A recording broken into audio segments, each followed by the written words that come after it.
Good afternoon and welcome to a CBS broadcast of SimWorld Hoops. We are in the nation's capital for Georgetown and Richmond. I am Marsh, joined by the man, the myth, the legend. His name is Rico. Good afternoon, Rico. We've got ourselves what should be a good one as Georgetown spiraling after that 10-game winning streak. 3 straight losses in a row, needing to find a way to get that on board tonight. Yeah, I mean, this is going to be all about Georgetown at this point. They're 16th right now currently in the nation. They have really got to figure something out. You just alluded to the fact that they have lost 3. They're in a tough conference with Villanova, Butler, and then you also have St. John's in this conference. So it's a super competitive conference amongst the ranks. Richmond starting 5 as they head on the road. They try to march their way up closer to 500 as we are officially underway here in Georgetown. Point guard Francisco Fortunato and Anton Bonnet in the backcourt. Wings Braylon Lash and Kelly Correas. 2 quick points there for the Hoyas. And the man in the middle, Chance Milton-Jones. That, Rico, was probably the one difference maker for this Richmond Spiders team, Chance Milton-Jones. Yeah, I mean, he's the team captain. Obviously, I think he's the heart and soul of Richmond. He's coming in, averaging 11.1 points per game, got him at 7 rebounds a game. But more importantly, you see that he's averaging 37 minutes a game. And so this guy is going to be on the floor a lot tonight for Richmond. For the home squad, Georgetown, they have 3 freshmen in their starting lineup as here comes a big block. That is from one of them, JoJo Kearney, holding down the fort on the inside on the backcourt. It's freshman Keith Singleton. Brandon Smith shares it with him. And then on the wings, Atlee Backman, the senior, and Jay Laster. Atlee Backman, really the only potential SWA prospect at this point, projected to be a second-round pick. He's kind of the difference maker for a Georgetown squad that's trying to figure out a group that really has some high upside for the future. Yeah, you know what? The only thing with me looking at his game is I want to see him get a bit more physical inside. I know he can definitely knock down shots. He's got 52 threes on the year, but I want to see a little bit more interior scoring. It's about the second time that I've looked at him up close and personal. 4-2 start here, just about a minute and change in, going into the paint. That's going to be swatted away yet again. The defense inside for the Hoyas, pair of blocks. That's going to lead to transition opportunity inside. That won't fall, but there is Atlee Backman. You mentioned trying to get going on the inside. He'll head to the line. 3 throws coming. Foul called there on Kelby Correa. So Georgetown, we talked about it on the jump. Wins 10 games in a row. They jump up to the number 8 team in the country, though the last 3 games last week, not what you would have expected. A loss at home on the road against Jackson State, and then a pair of losses at home to SMU and Davidson. Davidson going through a spiral of their own last week as well. What's gone wrong and gone differently for this team in the last 3 games compared to that 10-game winning streak? Yeah, I mean, I just think maybe it's just the lack of focus for this team. I think that they've kind of been getting away from, I think, some of the defensive principles really that have kind of helped build this winning streak. And so I think that that's generally what you see when a team starts to slip. It's just defensively. I think that that's where it really starts for Georgetown. Braylon Lash unable to get that to go. Talk about this being a one current prospect game between who could be headed to the SWBA next season. That'd be Atlee Backman as inside it goes, and that one will fall. Georgetown now up to a quick 8-2 start. Bucket there from Keith Singleton. But this is a pair of squads, Rico, that has some future talent SWBA bound. It seems like Keith Singleton, Jay Laster, Chance Milton-Jones probably chief among them. Another big block inside this time from Backman. Yeah, I mean, I love the fact that you mentioned Singleton because he is pretty much a do-it-all type of guard. We just saw how he just slithered inside for 2. But you see the point total, 10.6, the 3.4 assists, and 2.6 steals. I mean, he's really what you would call a two-way player. So I think that a lot of GMs would salivate for a player like this. It's going to be a solid role player at the next level. Inside, Jay Laster goes, unable to get that bucket on the other end from Fortunato. And here comes Richmond trying to push in transition. Here's Bonnet. Pick and roll action up in and gets that to go. Tough finish there from Bonnet. The sophomore out of Ontario, 10 points per game. That's third on the team here for the Spiders. Action. Keith Singleton right into the paint. He goes again. And you talk about some burst there, Rico. We're really seeing that on full display there from Singleton. It was a terrific crossover, and he got his defender on his back. A great finish, switched it over to his right hand, and that's what you love about this young man. He can score at 3 levels, and he's just a do-it-all type of guard. Backman called for the foul. That'll send Braylon Lash to the free throw line. Richmond's got 4 guys scoring in double figures, pinpointed by Chance Milton-Jones, but you've got Braylon Lash, you've got Francisco Fortunato, and you've got Anton Bonnet. So it's a group right now, Rico, 6 and 8, but there's some pieces there that you have to feel confident about. Yeah, and you know what? I look at this Richmond team. They don't have a lot of size and length, but like you talked about, it is a team that is very connected, and this is the type of team that I wouldn't want to see in Hoopsteria, because if they come together at the right time, they could actually be a scary team. And so I know it's just the start, but it's not how you start, it is how you finish. First free throw goes for Lash. Second one, unable to. Splits a pair. Shoots 68% from the free throw line on the season. Unsurprising there. Jay Laster dives inside. That won't go. Backman the board. Can't get that to go. Foul called on Correa. This we'll keep an eye on. Second foul called for Kelby Correa. He is second on the team in minutes, so it'll be interesting to see what head coach Chris Mooney does with his senior star, the lone senior on this Richmond squad. The leadership certainly necessary for a young Richmond team. Do they go to the bench, or do they let him play through the 2 early fouls and Backman heads to the free throw line?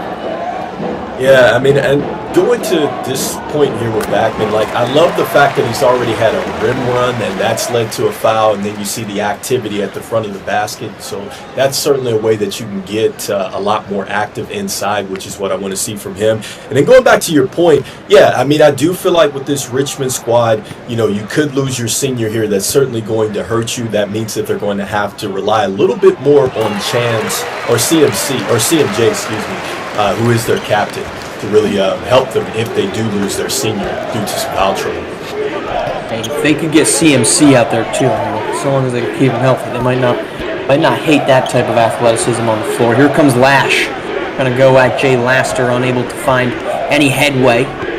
Ball swinging back around. 12 to shoot here for Richmond, down 5. Lash yet again, screen from Milton Jones. Alley-oop up, and Milton Jones with the finish. That was great. That was a terrific play right there. Good find, way to come off the pick and roll, and just good recognition and timing there. Milton Jones, perhaps his best offensive ability is his verticality and his ability to attack the rim, especially with the pick and roll. If you compare him with a guy that can consistently get into the paint and get into that pick and roll action like Lash has been showing so far this season, you could be in for a treat with Chance Milton-Jones. We got a foul here on Lash, so that is going to send Jay Laster to the line. So this will be, free throws 5 and 6 for Georgetown early on. They are attacking the paint thus far, really getting into the line and putting Richmond into foul trouble. Yeah, and I like the slash right there from Jay Laster. I mean, he's a solid player. Freshman, 15.1 points per game, and so to come in and take this type of responsibility as a freshman, look, the sky's the limit for this young man, but definitely love the way he's become assertive here at the beginning of this game. Ayo Singleton checking in there for Lash. Laster hit the first. He will connect on the second, so lead back up to 5. Laster certainly had an up-and-down high school career and at the prep level, from Miami to finding his way here to Georgetown. Played last season with the Yacht Club. An inconsistent campaign, but trying to put it all together here for the Hoyas. They have so far. It seems like he's got a lot of confidence, and that's the biggest thing. I mean, I've just talked about this before. It's just not how you start. It is how you finish, and sometimes you just get to a certain situation and you start to figure things out, and that looks like that's what's happening here for Laster. Offensive board for Keith Singleton keeps the possession alive. Here's Laster, the step back. The midi follows Jay Laster. You want to talk about confidence, Rico. There's a confident pull-up and step-back jumper for Sir Jay Laster. That was beautiful because the way that he looked the defender off and then got the defender rocking on his heels, that was terrific footwork, and that is the confidence that we just talked about. Another block inside for the Hoyas. They're going to try to push in transition. A lot of momentum. Inside they go. Pete Singleton.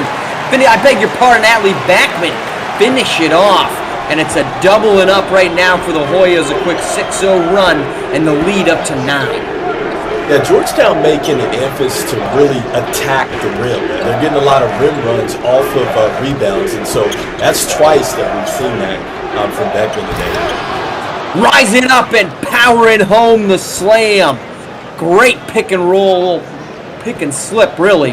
And the Hoyas lead down to 7 as the Spiders trying to answer dunk for dunk here midway through the first half. Yeah, Richmond's going to be a feisty team. I know that the records doesn't really suggest that, but Georgetown, look, they've lost a couple coming into this one, and once again, we just talked about the confidence from Lassiter and a nice turnaround right there. Good shot.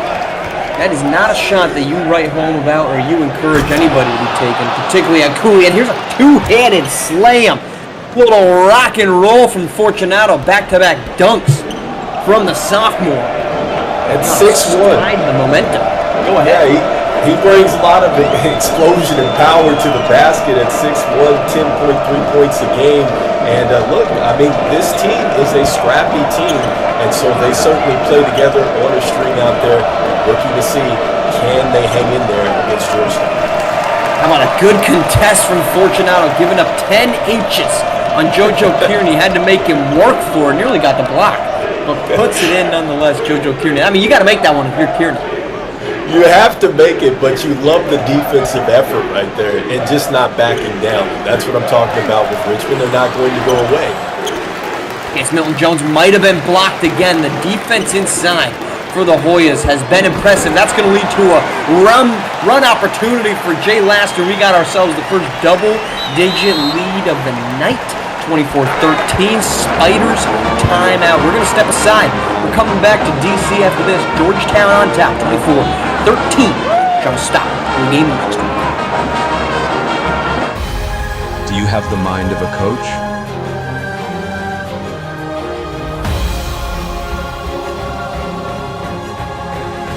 Are you willing to fight for your players?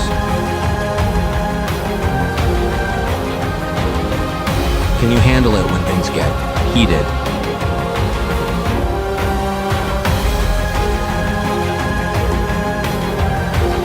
Can you manage your star player's ego? Can you handle the stress? Can you become a legend?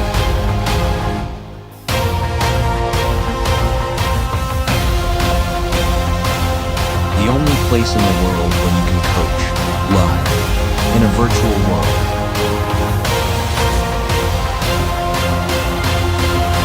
SimWorld Sports.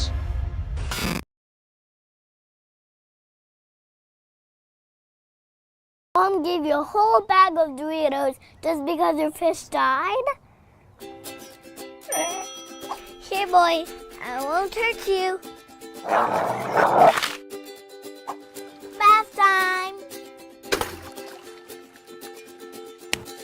Billy, are you sharing those Doritos like I asked you to?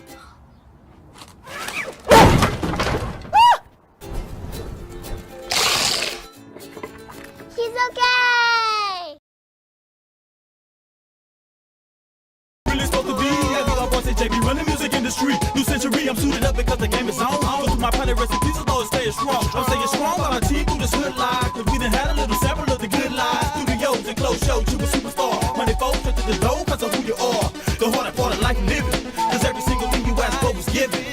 I ain't tripping. Once I was told by this wise old man to take my time for as long as I can. Welcome back to Georgetown, where the Hoyas are on top 24-13, 10 points from Jay Laster early on, 4 of 6 from the floor, including a dirty step back, contested deep two. He's got everything going right now for the Hoyas, Rico. Yeah, and I think it comes down to just their ability to get these rim runs. They're starting to see the ball going to the basket, much like hitting free throw shots. And I just think that now you're loose, you're in the game, the offense seems to be flowing, and you can see just from the demeanor of the team, they look locked in, they look focused, and they look like they're having fun. I think that is something that has also been lacking in this losing streak for Georgetown.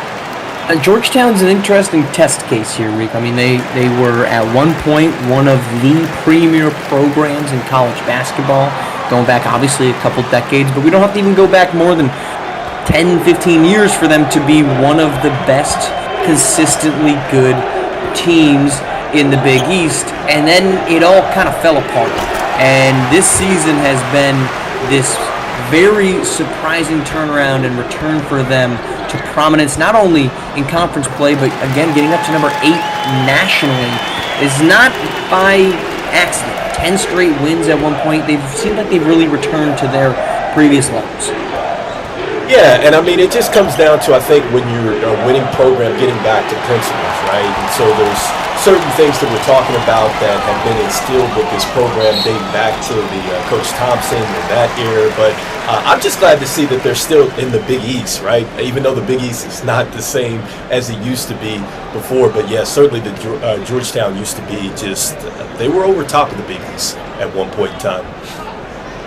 Yeah, the dominance of the Big East at its peak when you're talking about Syracuse, Villanova, back obviously when Syracuse was in the Big East, Pittsburgh, UConn, certainly a ton of talent in those apex Big East days.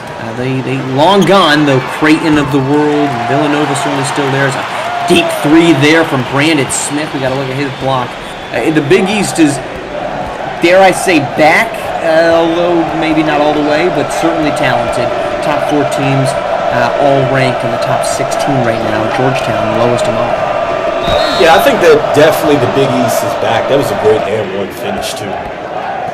That was a terrific one. So, I think that the Big East is back for sure. I think that you see that there are several teams that are ranked in this division, and certainly when you get into conference play, it's going to be scrappy, and you're probably going to see the vast majority of these teams really make some noise when it comes down to who's there.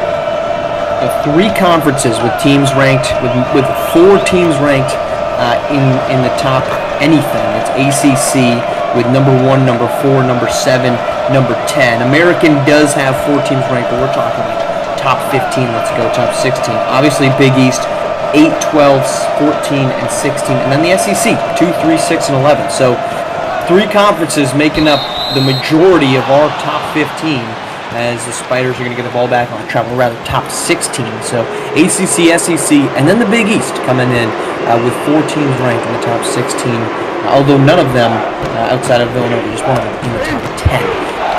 Tough contest there for the ball. That's going to be a turnover. Here comes Georgetown. Tough drive to the paint, and Josiah Mulkey stepping in, the freshman coming off the bench. Not often used, just 10 minutes a game, but he's making his presence felt. Yeah, and you know what? Georgetown has a lot of length, and they've got a lot of experience, and you just saw that right there. I mean, that was straight bully ball right there with a little kind of a soft trap at the half-court line, but, man, what great physicality to take the basketball away. Well, that's really what you want to see, Rico, right, from your bench guys that are going to step in. They know they're not going to get a ton of minutes, so when they get out there, they are going to go out and play, ears pinned back, just going around like a spider monkey trying to play aggressive basketball on both ends. Yeah, and you can see right now that Georgetown's defense is extended based off that last shot clock violation. Richmond looks clearly rattled right now, and you can tell that Georgetown senses it, and man, they're coming after Richmond right now. Not sure if that was a alley-oop or a shot attempt there from Mulkey, but regardless, it's going to be a turnover and head the opposite direction for Richmond. They needed a stop. They finally got one.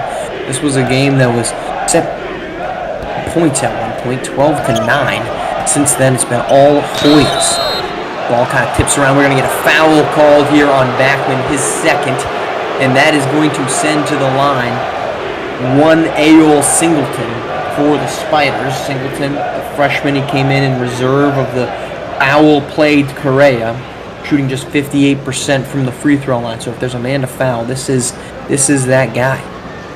Yeah, and you know what? It looks like that, back to Georgetown in the point defensively, it almost looked like that they were in kind of a little matchup zone there. And so I wonder, what they're really trying to do here. Are they trying to maybe experiment a little bit defensively? Were they trying to maybe stop Backman from getting his second foul? Interesting, I think, for them to switch from that little bit like an aggressive man defense to a matching zone that last time on this possession. Now, Rico, early on in this game, right when Georgetown started their run, they kind of bumped it up to 12-6 at one point and tried to pull away. And it was Francisco Fortunato who was on the floor, one of the fastest measured guys in college basketball, with the pair of dunks that answered big buckets by Jay Laster on the other end. And really, that seemed like answering the momentum. But since he's gone to the bench and another good basket inside for the Hoyas, Richmond just doesn't really seem to have that energy.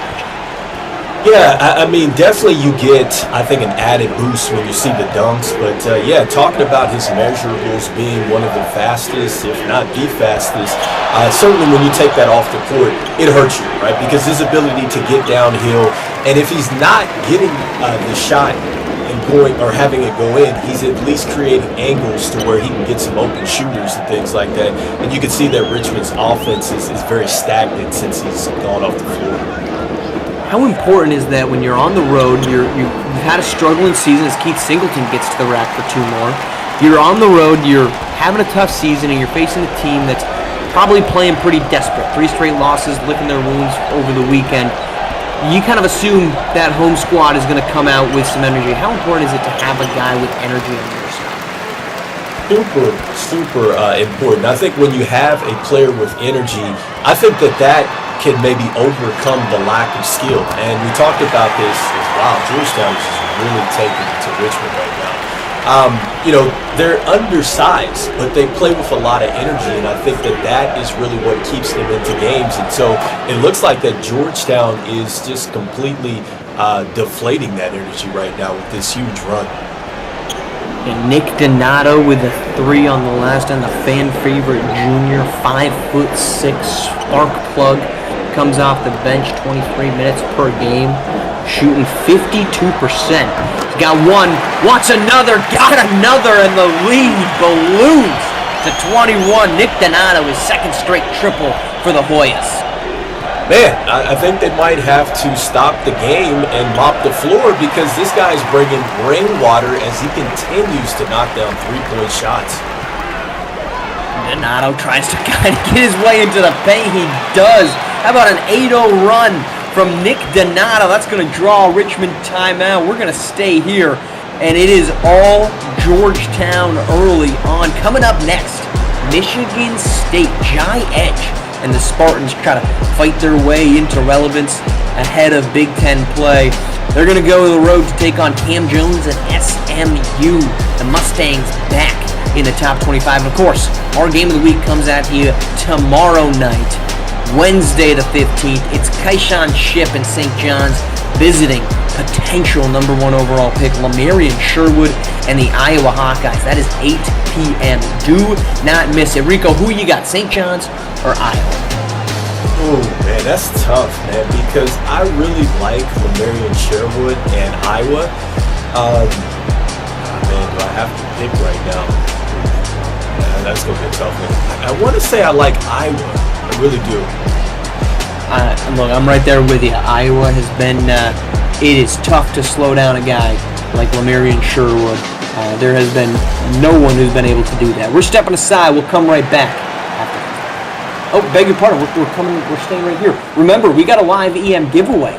Once we get to 50 plus views, we get a live EM giveaway. So you got to be present to be here and check it out. Yeah, and one thing too with Iowa, I mean, they're coming in. They won 3. They're 9th in the country, and so I just think that I like Iowa. I really do. But I think.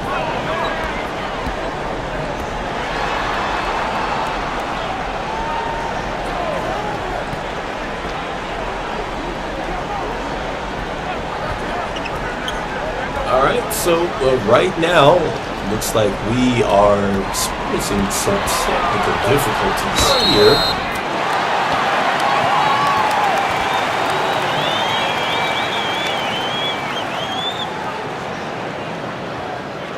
All right.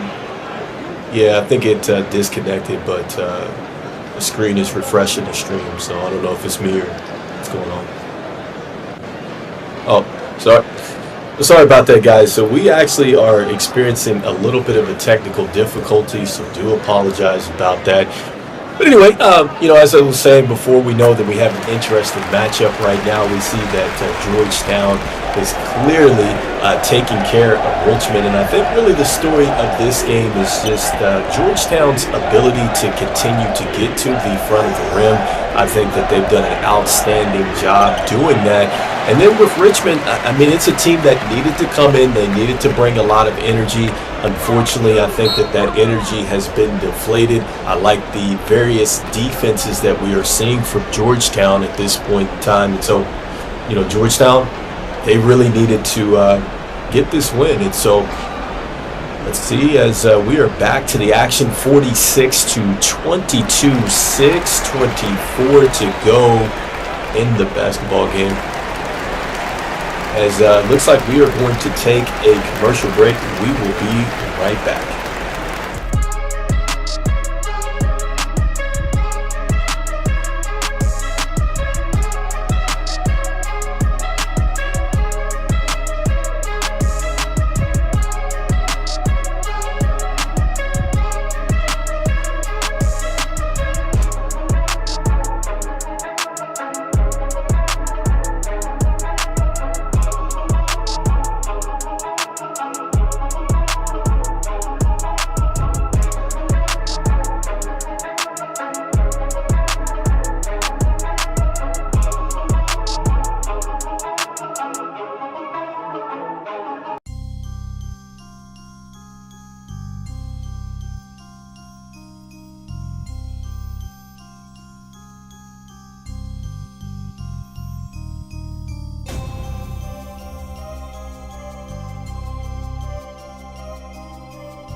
Georgetown on top, 46-22. That jumper won't fall. All Hoyas here in the first half after a competitive start to this one. 3-point game about midway through, about 12 minutes left in the opening half. Since then, Georgetown obviously dominated. Nick Donato coming off the bench. He's got 8 for the Hoyas. And it is a Hoyas avalanche here in this second half. Yeah, and once again, I mean, Georgetown continues to just have a free lane to the basket, even though that last shot was blocked. And they are the ones that are starting to knock down some three-point shots, so it's really opened it up in this game. What do you do if you're Richmond here? You're on the road, you're trailing big, nothing's really going in your direction. The other team has been dominant.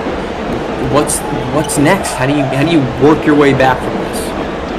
Well, I mean, it looks like that they're going into a little bit of a zone right now, and I think that really they're just trying to tell themselves, can we string together a couple made baskets and get some stops? And so it starts on this end because Georgetown has really just got everything that they wanted to at the offensive end, and so they got to stop, and they start to convert now offensively. Up top, that's Lash. A little quick switch. That brings Laster onto him. Trying to get into the paint is Braylon Lash. Nowhere to go. Kicked out to Fuller. It kind of looks like Richmond is confused with the defensive sets that they're seeing here. They just don't look comfortable. Confused, Rico, but it looks like Georgetown is just a straight-up man defense. Well, did you see that last switch, though, where you see that last... It was a questionable one. Yeah, it kind of came off the baseline, so I don't know if that's part of Georgetown's strategy here, but it's confused Richmond as far. Josiah Mulkey, 6'8", 220-pound freshman. Mulkey getting in. Now, I wonder, is a backcourt violation called, so the bad gets worse for the Spiders. What do you think about Mulkey? That frame, his aggression, we saw him come onto the floor and immediately make a defensive effort. Shoots 65% from the floor. Really dominant, big-time forward here for the Hoyas. Yeah, and I mean, the one thing that he has is strength, right? Like, when you look at the measurables, you see him in practice, you see that strength really kind of pops out at you with this young man. You saw it defensively. You see how he's able to get to the basket as well. And so, I think that this is a player, if he could just develop some more and get really an identity to his offensive game, maybe we're talking about him in SWBA incoming seasons. Nearly had another steal there, did Mulkey. A little 3-2 zone for the Hoyas, and the Spiders have to check up a three. That won't go. So doubled up here is Georgetown over Richmond, 48-24, as they try to snap a 3-game losing streak, and they look to be doing it emphatically. Yeah, Richmond just, again, you just talked about the zone, and you see right now, look at what they're presenting, and they're just waiting for Richmond at this point in time, and it's just been tough for them, even though that last shot goes. Was that Rico? I was going to say, even though that last shot goes, you can just tell that everything on the offensive end is just, it's tough for Richmond. Tyreek Tankersley III checking in for Mulkey. Yeah, you're going into the paint. You're going up against JoJo Kearney, who is one of the best shot blockers in college basketball, 1.3 blocks per game. And Kearney just gets a little over-aggressive on Lash. Lash really, though, Rico, feels like outside of Fortunato, but his rim runs were kind of more in transition. Lash has been the only guy that's been able to get into the paint consistently. He hasn't finished exceptionally consistently there, but he's been the only one really to put pressure on this Georgetown defense. Yeah, and see, Lash, what he has is he has the ability to handle the basketball, and anytime you can handle the basketball, the floor opens up for you. Because you have all access, you can get to anywhere you want to go to, but you also have to finish, and he has the ball handling and the quickness, and so it's all about finishing when he's close to the goal. Back cut there opens up a Jay Laster dunk. Another timeout for the Spiders. They're down 50-26. I will stay right here. Remind you, we got a game coming up after this that is Michigan State SMU, so stay tuned for that one. Georgetown, though, in full control, the number 18th ranked team in the country, on top here, 50-26. Jay Laster getting rolling off the bench. Nick Donato. As we think, we're approaching, it's kind of the mock draft season. If you're a prospect or you're a scout, what are you looking for in a game like this where it's a little bit decided, the outcome's probably done, but there's still plenty of basketball left to be played, 22 minutes and change? What are you looking for out of the players at this point? Yeah, I mean, I think for me, I want to see competitive. Like, how competitive are you? Because I think that a lot of these draft boards that I'm looking at and starting to do some of these draft prospect videos, I think a lot of people are talking about being aggressive. And so even in a big, kind of lead and things like that, I want to see, does this player still compete at a high level? Because I think that really translates to being aggressive at the next level. So that's what I really want to see. That's something you can't teach. Richmond inbounding, needing a spark of some kind. We'll see. It seems like Georgetown on that last offensive possession, we saw it. They got into the paint with a nice back screen that opened up Jay Laster. It feels as if the Spiders haven't really gone into any obvious offensive sets outside of just pick and roll. Yeah, I mean, the pick and roll has been challenging for them because it looks like that Georgetown it's almost like if you're playing football, right, and then you become one-dimensional and you see a team just pin its ears back and come after the quarterback. That's the way Georgetown is playing defensively right now. They pretty much know exactly what Richmond is going to do, and they haven't shown the ability to do anything else offensively. Bucket on the other end and pull-up triple, yes, sir. How about a third for Nick Donato, 55-26. Nick Donato, the 5'6" wonder, making waves here in this opening half. And another backcourt violation. That'll be the second one where the Spiders just don't seem to be aware of where they are on the floor. No, it's not necessarily the awareness. It's just that they're bothered by the pressure. I think that you're starting to see Georgetown extend, and I do not see the confidence with Richmond at this point, clearly shaken, down 55-26. All things going right for the Hoyas. You're going to go more right with Brandon Smith burying a triple there, 58-26. My goodness, this is all Georgetown. They are more than doubling up the Spiders here in the first half of this one.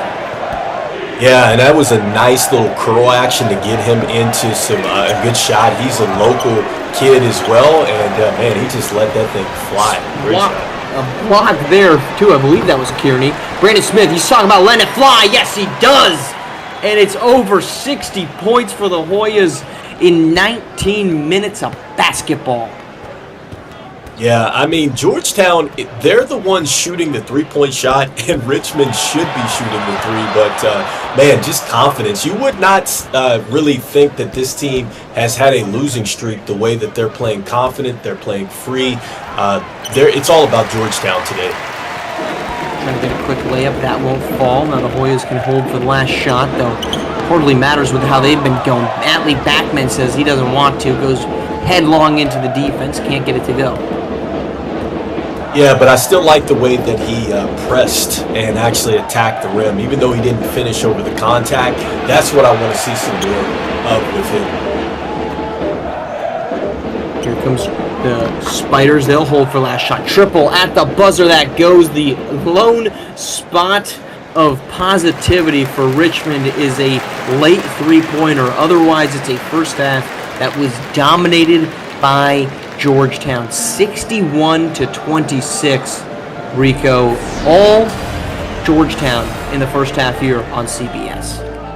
Yeah, Richmond looks completely flustered right now. This is something that they've got to go into halftime. They've got to calm down, and they've got to get back to doing the things that make them successful, because right now Georgetown is really dictating the way the game is played. They're using their physicality, their length to really affect Richmond on the defensive end, and then on the offensive end, they are strictly just, bullying Richmond. So this is something that Richmond is going to have to correct. And with Georgetown, you just got to continue to play free, continue to let things flow. They're clearly in the zone right now. Brandon Smith, a couple of threes late in that first half. Nick Donato, 3 of them. Keith Singleton getting into the paint. 73% from the first half. Have to imagine that number comes back down to earth. But Georgetown on top big at the half here. in the nation's capital.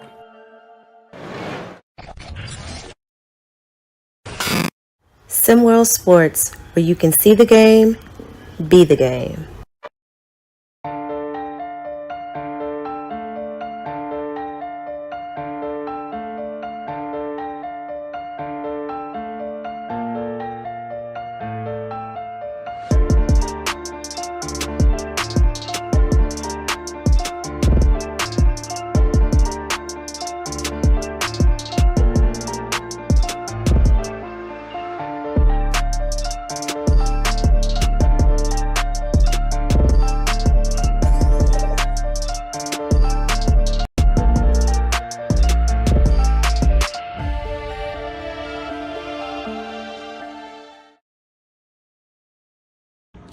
Hey, it's Henry Martell, and I just joined SimWorld Hoops.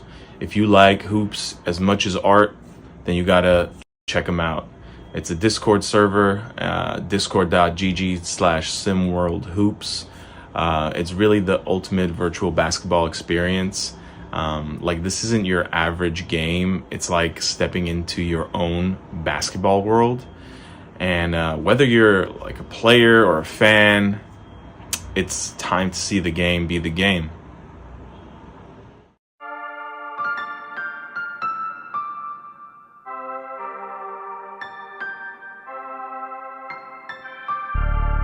I had an idea in my head. I pictured this going differently. I meant every word that I said. You should have spent more time listening.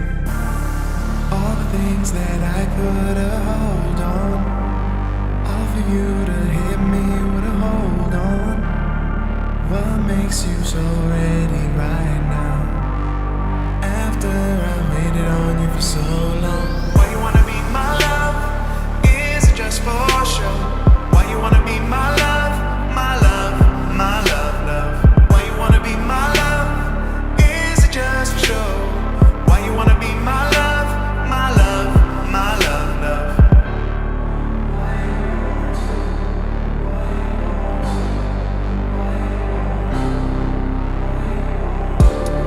I had an idea in my head. I pictured this going differently. Even when you sleep in my bed, I know you're not mine officially. Things I put a hold on, all for you to hit me with a hold on. What makes you so ready, right? All right, we're back in D.C., and it is all Georgetown in the first half. They shoot 73%, 15 points off the bench from Nick Donato, Rico, 11 from Brandon Smith, and the Hoyas on top, 61-29. Yeah, and I think one of the key takeaways is that Richmond is currently, I think they have 4 turnovers in this game, and it actually seems like it's been a lot more. But Georgetown, their ability to turn Richmond over, making them uncomfortable on the offensive end all night thus far. And a start to the second half, that means one more bucket for Georgetown as they extend this one to 63-29. All Georgetown, a 3-game losing streak. You mentioned it a couple times in the first half. This sure doesn't seem like a team that's lost 3 games in a row. The way they are playing, they look like a team that has been on fire all season long. Seems to be grabbing their mojo back after that struggling section of the season, and a block there by Jay Laster. You know what? I cannot look at that rim run. That's perfect. That's what we talked about, just how they started the game, getting to the rim, and then also too defensively. Look at this pressing defense right now. You see how Laster just picked him up from the half-court line. I love this type of defense. Here comes Lash. He's trying to find something. Turn around, jumper off the front rim, won't go. Now Georgetown again trying to push in transition. Here's Laster inside. Looks like he's got the shot he wants, but a finger roll will fall. That was a heat check for him. After that good defensive sequence, he just felt like he wanted to get a shot up. Can you heat check with a layup, Rico? I think Let me tell you this. If you get a good defensive stop and you're like a two-way player, especially a defender, when you see the ball go in any facet, it heats you up. Like, it's almost like you start to see, the shoes is on fire. Like, I think that's what happens when you have a good defensive play and you score in the ensuing possession.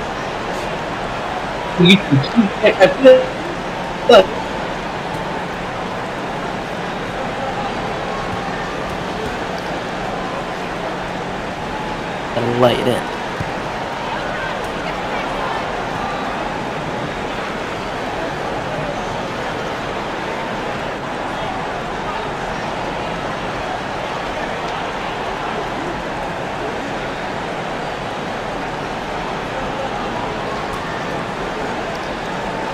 First free throw won't go, won't go. Yes, here's Brandon Smith trying to get a second one. His free throw's up, and that is good. So the lead up to 66-29. So no points here for the Spiders in the second half thus far. 2 minutes in, Georgetown extending the lead, which has been the story of this game since the opening moments, really. The first 7-8 minutes competitive. Since then, not a darn thing. Yeah, and I mean, you got to give Georgetown a lot of credit because they are one of the top three-point shooting teams in the country, currently shooting at 36%.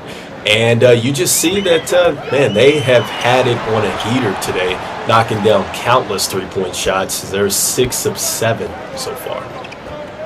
Nearly a great finish there from Keith Singleton. Tried to hit him with an up and under. That will not go. As Richmond trying to get into some type of offensive set. Here's Lash, had a blister of a moment, and he's going to drive inside, gets that to go. That has been really Rico, the lone bright spot for Richmond, has been Braylon Lash and his ability getting into the paint, being efficient. The sophomore out of Chesapeake, Virginia, has been at least good at getting to positive spots. No one else really on the team has done that. Yeah, he's doing a great job as far as using his quickness and his ball handling ability. It's been a tough night. I mean, they're going against some superior length and just a team that it's completely locked in tonight. Freeing up for a three. They had it for a second. That was Bonnet. He does not take it. He's just a 0% three-point shooter on the season, so good reason not to. He decides to go into the paint, though. Not much better result. Here's Chance Milton-Jones, second chance points do fall. As we have not called his name too much, Rico. Chance Milton-Jones, we expected to kind of be the force inside, the team's leading scorer. We've not really experienced that. Yeah, he only had 2 points going into this, and it's been a tough deal for the captain today. It just hasn't been his night. And as we say that, he's that rim protector that many fear, 1.2 blocks per game, but he's nowhere to be found on that last possession. Here comes Lash. Now the offense for Richmond starting to look a little spunky. 9 points now, or should be 8 points here on 4 straight possessions, but it's really that defense that has not found an answer to slow down Georgetown. Yeah, and you can tell, too, with Richmond that they are reluctant to shoot the three-point shot. Now, I don't have an issue with them taking it in. It just means that you have to get some stops, and they're not getting the multiple stops that they need. Ball swinging inside. Here's Backman. He's got the mismatch. Shot clock winding down. A little fading away jumper. And Georgetown has hit the 70-point mark with 15 minutes to go in the second half. So we still got 15 minutes of basketball, and Georgetown already up and over 70 points on the game. Yeah, and I mean with Backman, you can see that he was a plus 22, or he is a plus 22 right now. I mean, this guy, he's playing lights out right now. 72 points. Georgetown did not eclipse 70 in any of those 3 straight losses. This is the team that hit 70 points in all but one game before that 3-game losing streak. So you want to talk about a reason for that fall off was the offense just not being there. It has come back in full force tonight against Richmond. 72 points in this one. Yeah, and it seems like they're getting every rebound, too. It's almost like that, if the shot goes up, they feel like that they own it, and so they're getting extra possessions there. They're taking away possessions from Richmond, too, and they're capitalizing. As we look ahead, we've got a matchup here, SMU and Michigan State. That's coming up next. Is there, I know we talked about kind of what scouts look for. You're talking about high motor. If you're sitting there at the top, let's ask this question. You're sitting there at the top of the draft. Is there a guy you like the best out of kind of the presumptive top 3? Yeah, I mean, I like defense, right? And so I know that there's a lot, talked about with CKC and his ability to score. But I like some of these big men. I definitely do. And so, I definitely like, the young center from Kentucky. I think that is a player that I talked about. I look at him more like an Aldridge type of player. And also, too, Lamarian Sherwood. So far, I think that he's certainly a player that definitely would not mind taking a chance on if I am a GM. And so, just to look at those couple players thus far. But again, this is going to be a deep draft. I can't wait to dig some more into this one. And I can't wait till we get closer, actually, to the draft. Well, I appreciate that you didn't answer the question. Who are you taking number 1? Oh, man. I tell you what, who I'm taking number 1? Woo, can I dare say it's Sherwood right now? I think maybe it's Sherwood, but that could change, though. It really could change. And so with him, I like his upside. You don't necessarily have to, I think, worry too much about his motor thus far, but we'll see. I mean, it all depends on fit, too, as well. But right now, I definitely like him, but we'll see. Now, he's 22 years old. Cooper King Cross is, I think, 20 or 21. Same thing for Jameson Johnson. I think they're both 20. Does that age give you any pause, being a senior, being a 4-year guy in college? Absolutely not. I think of players like Keegan Murray, Tristan DeSilva, like players who have come out, and you like that experience, all right? And so I like that in a player, and so I don't mind that. I know that nowadays, what we're looking at the SWBA level is a lot of younger players that come in, that forgo some college seasons and things like that. But I like the experienced players to come up. I think that really actually translates to the league. There's plenty of question marks around college basketball when SimWorld U announced that they would only be getting, or that they would mandate a 2-year period and a 2-year stay, if you will, in college. If you look at these top guys, if you didn't have that rule, Rico, there's probably, 3 guys in college basketball: Dylan Harper, Cooper Flagg, Arthur Lattimore. I guess throw Justin Bell in there, so maybe 4 guys that are probably viable first-round, top 15 picks this coming season, if the draft were to happen this season coming up. Yeah, I mean, I think that's fair. And you also mentioned some names that, I think that they certainly would be getting drafted immediately, especially when you start talking about Cooper Flagg. You talked about Bell. I just got a chance to watch him, and his great shot. He actually reminds me a lot of Jamal Crawford for some reason. I don't know why I'm thinking of that. But anyway, I just think that, yes, you're right on par with, some of these players would probably definitely, I think, be drafted if they could. I'll go this question for you. Kai Killens, the kind of number 1 prospect, or depending on who you're asking, in college, on the prep scene. Do you think he's the guy that, if you were to insert in, where would you be putting him in terms of draftability right now? Oh, man. You know what? I think he still maybe needs a little more work, I would say. I'd say a little bit more experience. And so I really don't know if I have a number right now for him, but certainly I think trending in the right direction. So are you lottery pick, or are you saying you're not even touching him in that point just because there's so many things to be ironed down? That's not a bad thing by any stretch. You know what? I need to see some more, right? Before I go and I'm going to invest into you like that, I need to see a little bit more before I'm going to invest in this pick. And so that's why I said, the more experience that I see personally, if I'm the GM, I think the better off that I feel about that prospect.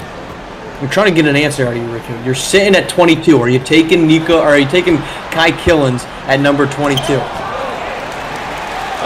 Again, man, I need to see some more from him. Dodging. I mean, my God, you should be in a boxing ring with the number of dodges I'm seeing out of you right now. Refusing to answer the question. Foul is going to send Tankersley to the line.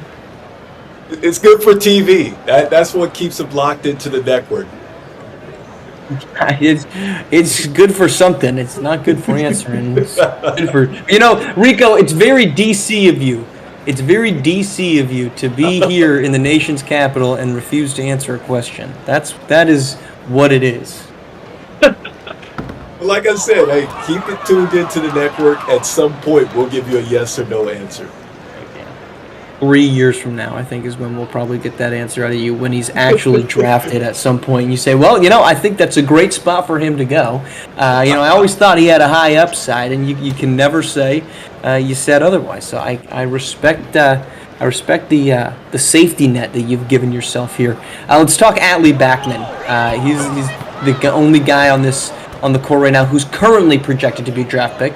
I think that's a big part of the fact that there are only 2 seniors playing. One of them is Backman, the other is Correa, and likely the draft opportunity for the rest of these guys, Chance Milton-Jones, Jay Laster is next season, even though Chance Milton-Jones is a junior. Where do you see? Do you agree with Atlee Backman as a second-round pick? You know what? Right now, I think he is a second-round pick. I think he's definitely going to be a solid role player. But that can change, and this is why I'm kind of like iffy on saying, yeah, I'm taking this player at this position, because so much can change. And I want to see some more of these players when they get into that pressure-filled moment, when we start talking about conference tournament play, when everything is on the line. I think that I find out a lot about a player once they're under the pressure.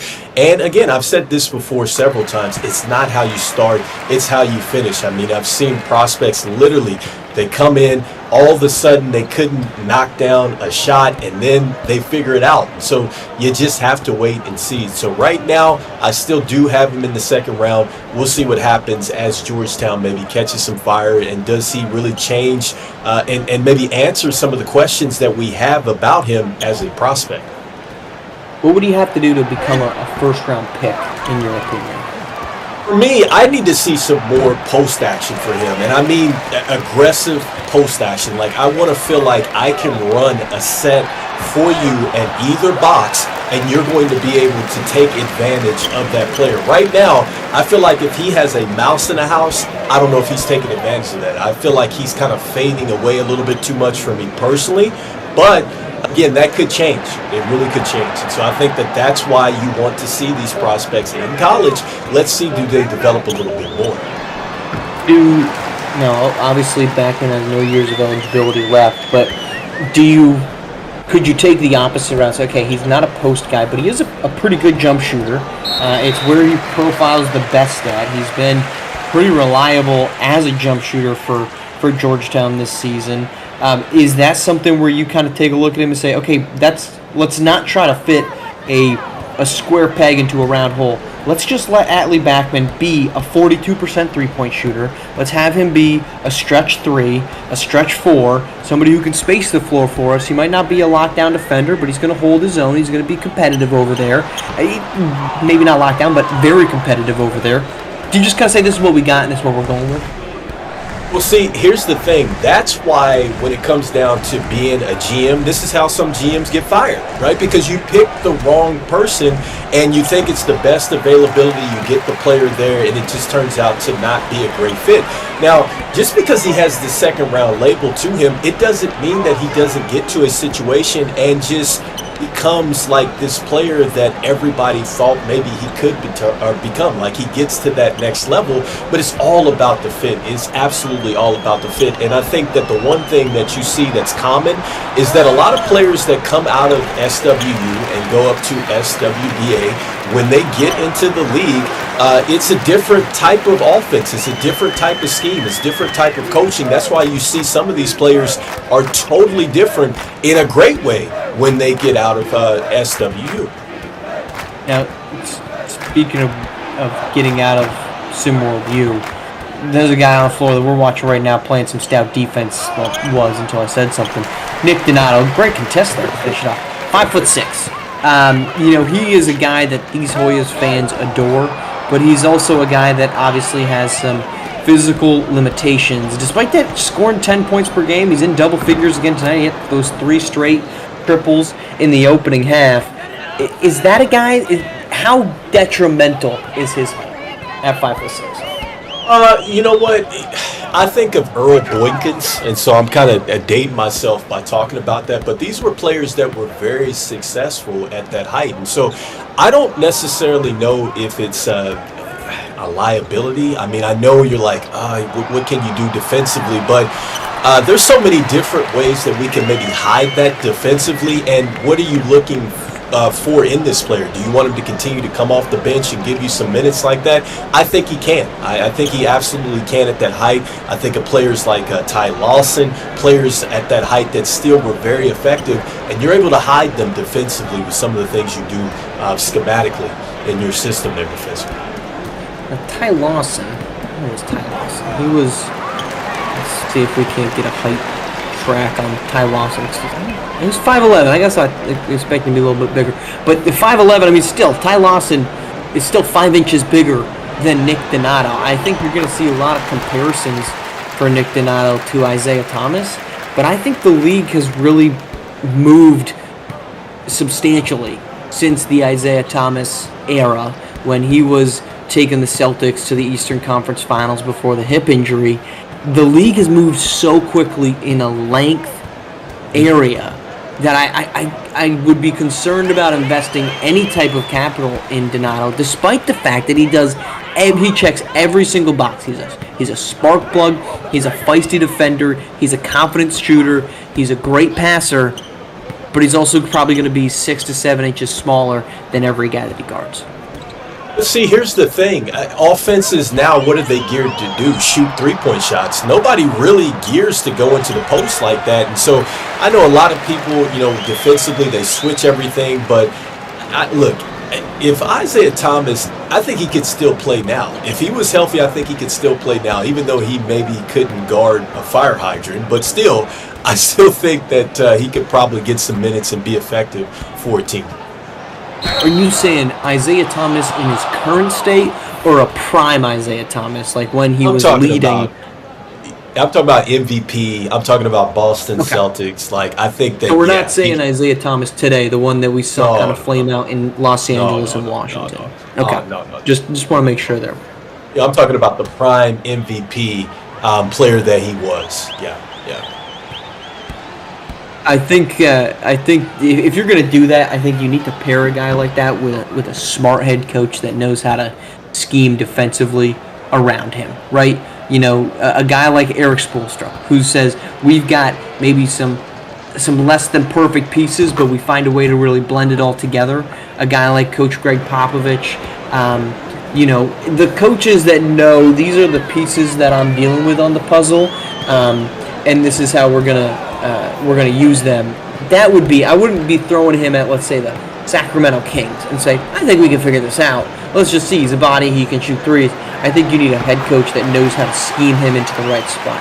Speaking of scheming into the right spot, how about Josiah Mulkey? Not a guy that we expected to see having a big game, but Mulkey, I believe, up into double figures tonight already after he has been aggressive on the offensive side of the ball. Yeah, and see, we talked about it with his strength, and like I said before, if he can get some type of offensive identity, like that is definitely a player that I could certainly see at the next level with that size and that ability to just really affect shots, block shots, rebound, things like that. You need big still. I don't care how many threes you shoot, you absolutely need a big. Tankersley with an easy bucket. I gotta say, as Richmond is getting doubled up here, a 51-point lead for Georgetown. This has been pretty much all the reserves right now on both sides, and it is impressive just how dominant Georgetown's reserves have been in this second half. They are plus 15 right now in the second half. You've got Nick Donato with 15. You've got Mulkey with 11. You got Jay Laster and JoJo Kearney not even needed at this point. Every single guy that's getting on the floor has looked competent and capable of being out there. Yeah, I mean, it just looks like, just like you said, I mean, the confidence is there, and this is a team that it's shot a lot of three-point shots, and then you see today they put up the three-point attempts and then they knocked them down. So, yeah, Georgetown, they were true to really just the identity that has led them to some success already this season. 6 guys in double figures. That could balloon to maybe up to 8. Keith Singleton's got 8. He's probably not actually going to see the floor any further. Trenton Blosser could get his way. He's at 8 points as well. An incredible offensive effort here for Georgetown, as they have certainly busted the slump tonight against Richmond. 100-49 right now. We still got a couple minutes to go for a Georgetown offense that barely eclipsed 100 points in their last 2 games. Their last 2 games, both losses, 50 points and 66. They had 106 points, or excuse me, 116 points in their last 2 games. 100 tonight. This is the second time this season they've eclipsed 100 points on this in a game. Yeah, I mean, Georgetown, look, this is the type of film that you have, and anytime that you feel down, you look at the tape and you see just how good you can be on a night-to-night basis. Mulkey called for the foul, so that'll get the Spiders to the line as they try to... I guess at this point, Rico, are you just playing to not lose by 50? Are you just trying not to get doubled up? Is that pretty much it? I mean, I think at this point in time, you're still competing, which I do kind of still see the effort with Richmond, even though I see, just a lot of heads down and everything else. But I still like the fact that they're still competing. And I don't know if the numbers are really going to matter at this point. I guess maybe for the people out there who are playing FanDuel or something. I don't know. Maybe. But otherwise, I think for the players out there, they're just out there playing. So.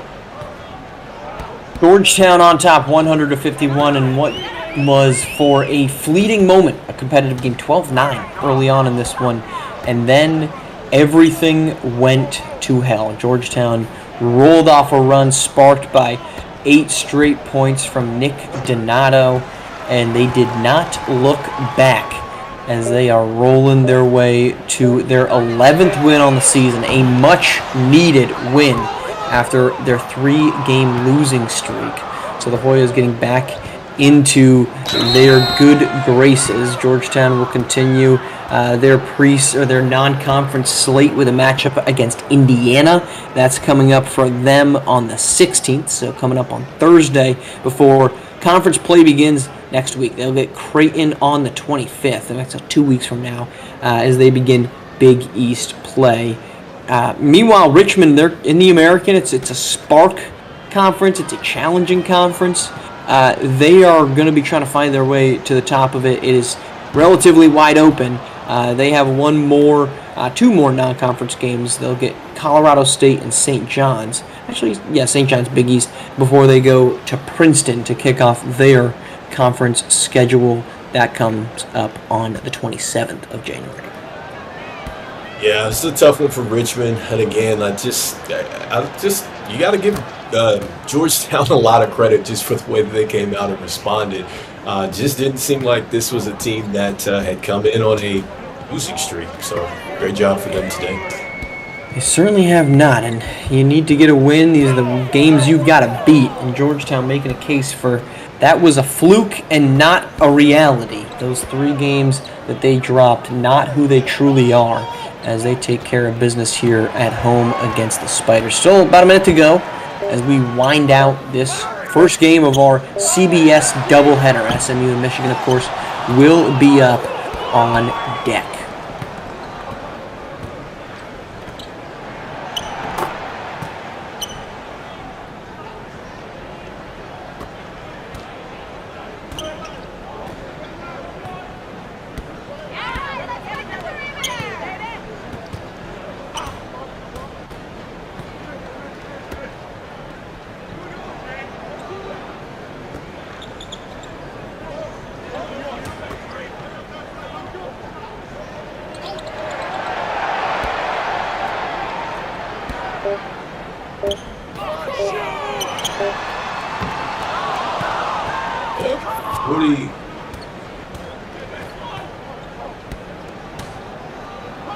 Yep, so I think it's about 43 seconds that I see here. Is that?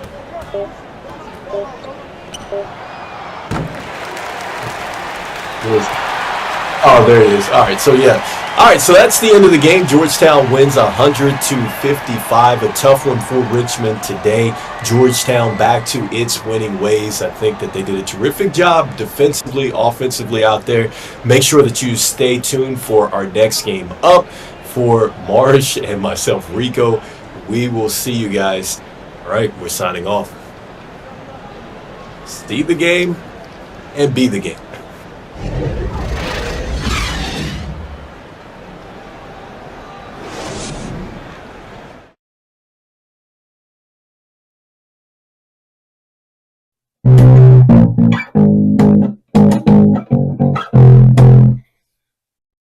Yeah, you know the deal. You know it's your boy Maestro. Just giving you a chance to say, hook up with us here in SimWorld Hoops. Do your game. Think you got the brain, be the coach. Think you got the game, be the player. Want to hang out and just party and let's get it done together and have some fun talking about ball? We can do that too. You know the deal. See the game, be the game.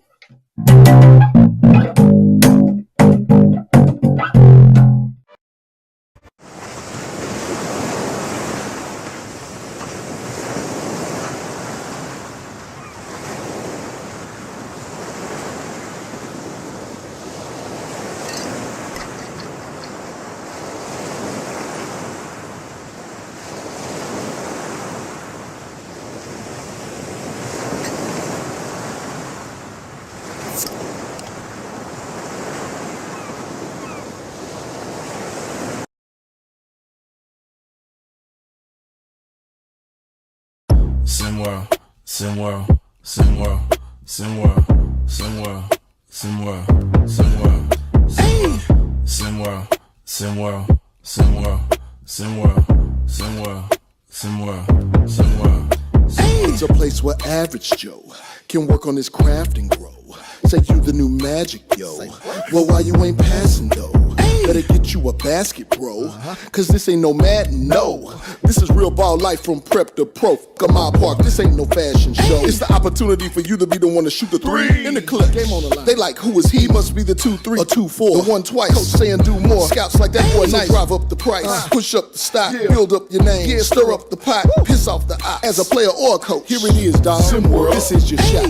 Yo, yells. SimWorld. You know your boy gotta get some of this, right? SimWorld. Rick Blaze. SimWorld. Ladies love. Let's go.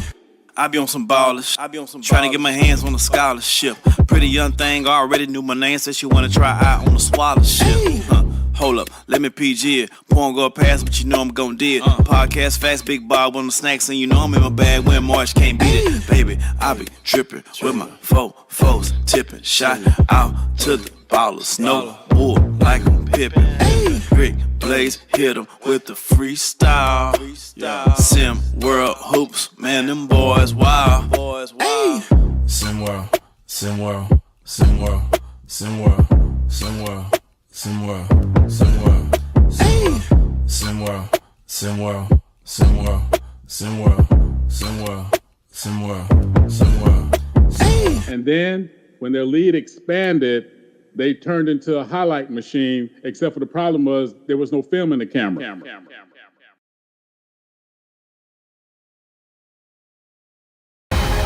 Do you have the mind of a coach?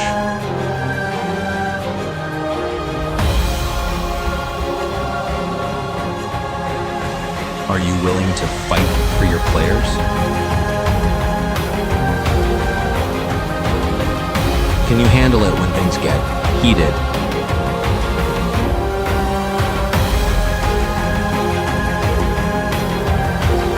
Can you manage your star player's ego? Can you handle the stress? Can you become a legend?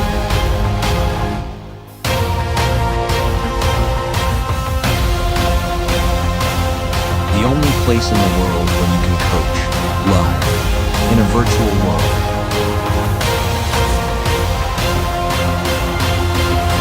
SimWorld Sports.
Hello, everybody, and welcome to University Park, Texas, where tonight we have Game 2 of our SimWorld U doubleheader here on CBS between the Michigan State Spartans and the number 21 SMU Mustangs.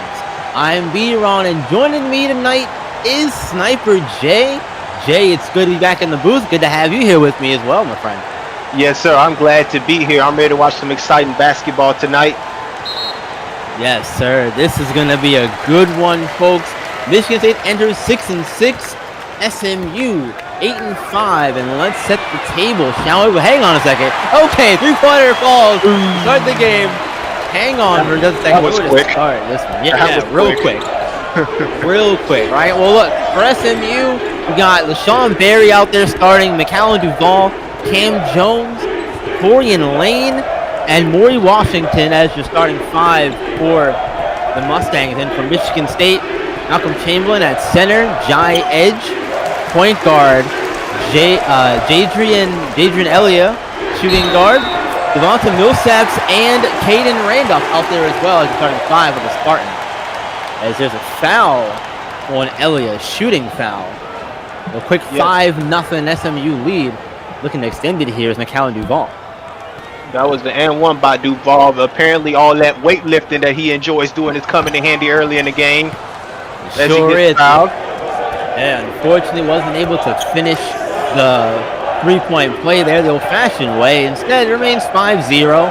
Mustangs still out in front here to start this one off, and there's a good work off the glass from Devonta Millsaps.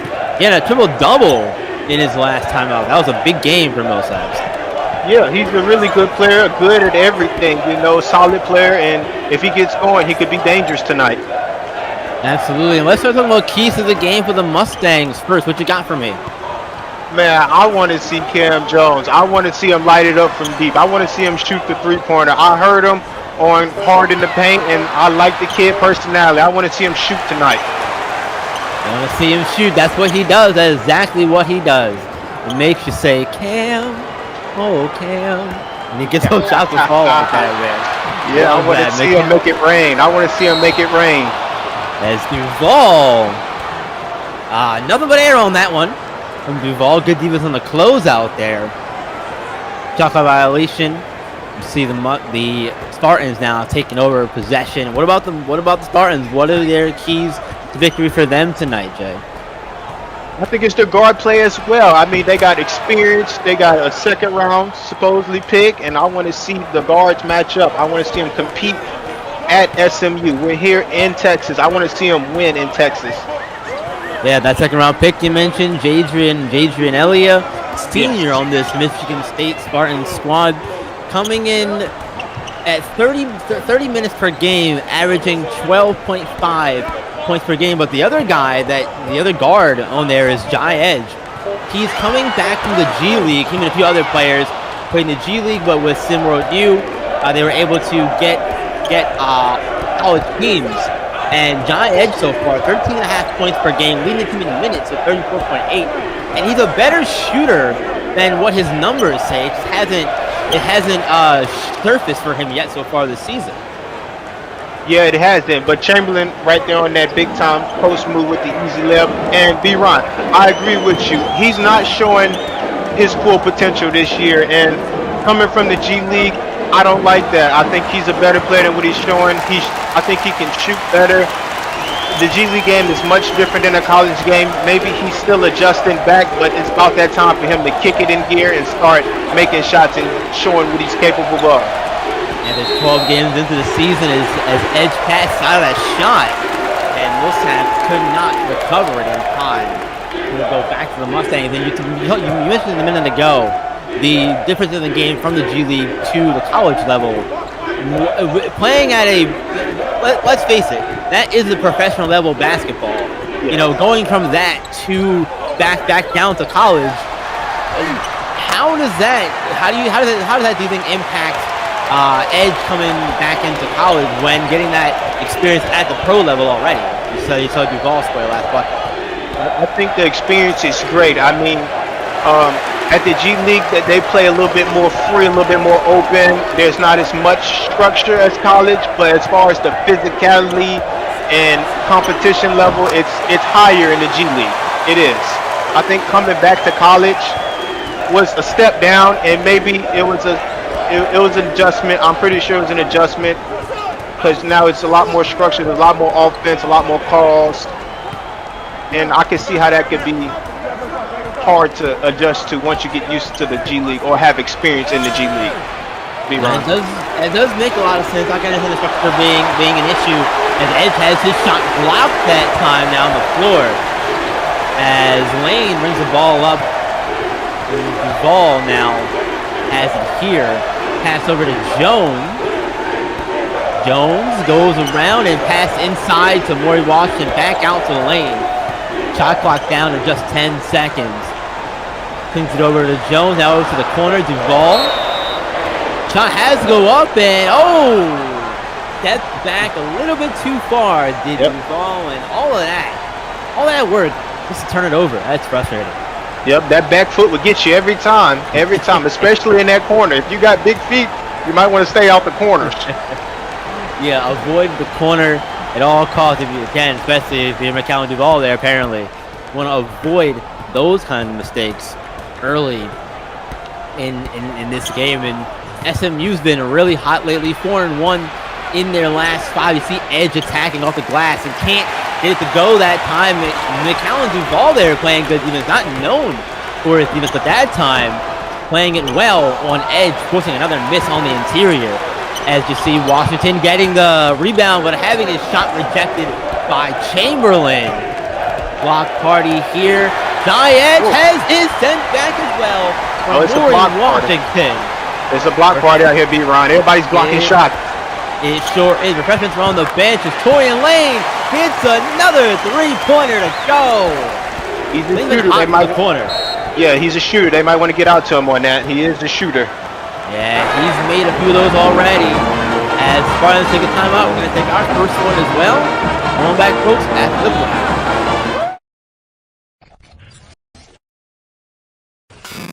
See the game, be the game. I've had 3 people try to eat me today. 3! Ooh, lucky penny. Anyway, sometimes I wish I were human. Whoa! Look at me! I'm human! Do you want to eat me? No. Do you want to eat me? No thanks. No? Would you like to eat me? Nobody wants to eat me! I'm the luckiest! You dropped your lucky penny. Man, I look good. You're still short and bald. It's my time in line, and not a nigga shining bright. Fuck a 9 to 5. I just recline on the mind. If you rewind, you find there's no denying I'm tight. Just give me the line. Like Sean Paul, and I'll be straight. You see me leaning so hard, it's like I need a V8. I needed a break from toting the hammer. Last week I did a show in the front row of the Copacabana. My lyrics will give a nigga hope in the slammer. Since I'm all about my dough, you ain't gon' blow out my candle. Hope you can handle R.E. double. When I fall off in the club, nothing but love. VIP, no cover, none other. Burn rubber on dubs, sitting in the Lex Bubba, drinking my cup, mix my Belvedere with Everclear, cause I'm still a thug. This is the remix, nigga, so famous here in your truck. Riding sideways, candy dripping wet, remixed it. Now we in our private jet, with the candy wet, and we gon' sit it sideways. Third coast, baby, we was born to parlay. Riding sideways, candy dripping wet, remixed it. Now we in our private jet, with the candy wet, and we gon' sit it sideways. Third coast, baby, we was born to parlay. I'm still reclining, letting the top down, diamonds glaring, remixed it, and now we got the whole world staying. See, it's true, playboy, we representing that team. Welcome back, everyone. Moody Coliseum here, University Park, Texas. 15-6 right now. Mustangs are rolling on in front here, and look, who doesn't love sports, right? I know you do. I do too. Jay does. Everybody in SimWorld does. That's why we're all here, right? So I want you to know it's always better with friends too. What I want you to do, before we are on, bring some people into the Discord, get them interested in this, share. People who would love this, they don't know it exists. And if you get them involved, you'll get 5,000 EMs, referral bonus. They'll get 5,000 EMs if they become a head coach. or if they just want to become a super fan. Either one of those options, they'll get 5,000 EMs. So what will you? Get yourself and your buddy some EMs, put them up on the right foot to get themselves going in the SimWorld experience. As he get things rolling here, back to game action. 15-6. Sparty trailing right now. And this is a Michigan State team that has had success over the course of their illustrious time in college basketball, especially with Tom Izzo at the helm. Well, they're no strangers to success, as that three-pointer does not go from Duval in the corner. They've won 6 conference titles, their last in 2019, and they've got the 2 national championships. The last one was in 2000. But SMU, on the other hand, they don't have that same kind of historic success that Michigan State has. SMU only has 3 conference championships. Their last one came in 2017. Yes. Go ahead. So I'm just going to track back here to what Mr. Cam Jones said. He said that he went to SMU to bring that type of spotlight to the school. Now, I'm not going to get into everything he said, but I like what he said there. SMU is a really good school in Dallas, real nice school, but hasn't had the media attention or the recognition needed to be a powerhouse like Michigan State. And with somebody like Cam Jones going there and bringing the spotlight to him and bringing in more people that's just like him, that wants to do good, that wants to win, that wants to represent SMU, I think they're on the right track to get into that Michigan State, Duke, Kentucky, Gonzaga, UCLA type of brand. So you're saying they could become a blue blood if they continue, playing and stacking up those conference championships, the quad appearances, deep tournament runs, and eventually national titles. Do you think they could get to that point? Now hear me out, B-Ron. Blue blood is a stretch, right? Now those are like, I'm a little old, blue blood.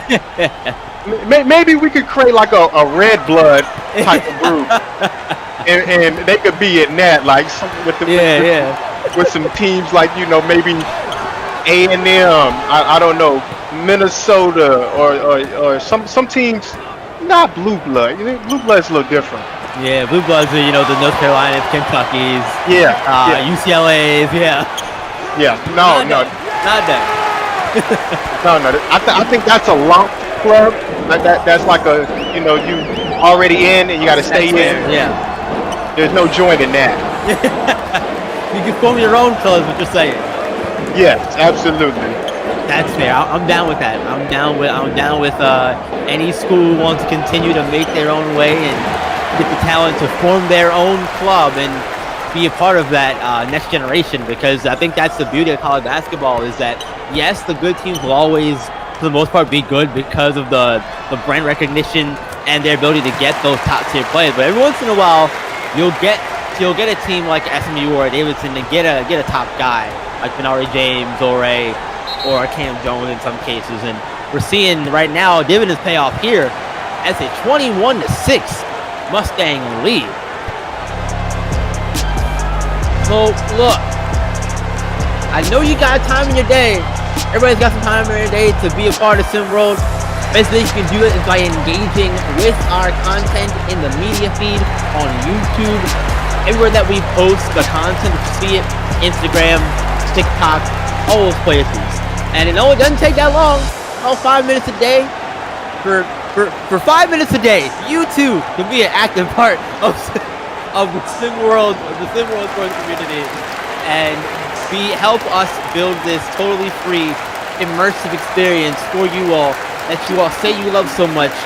Show us how much you love it by engaging, being a part of the conversations that we have going on, and again, all the various threads in the Discord. Engage with us here on YouTube in the live stream chat.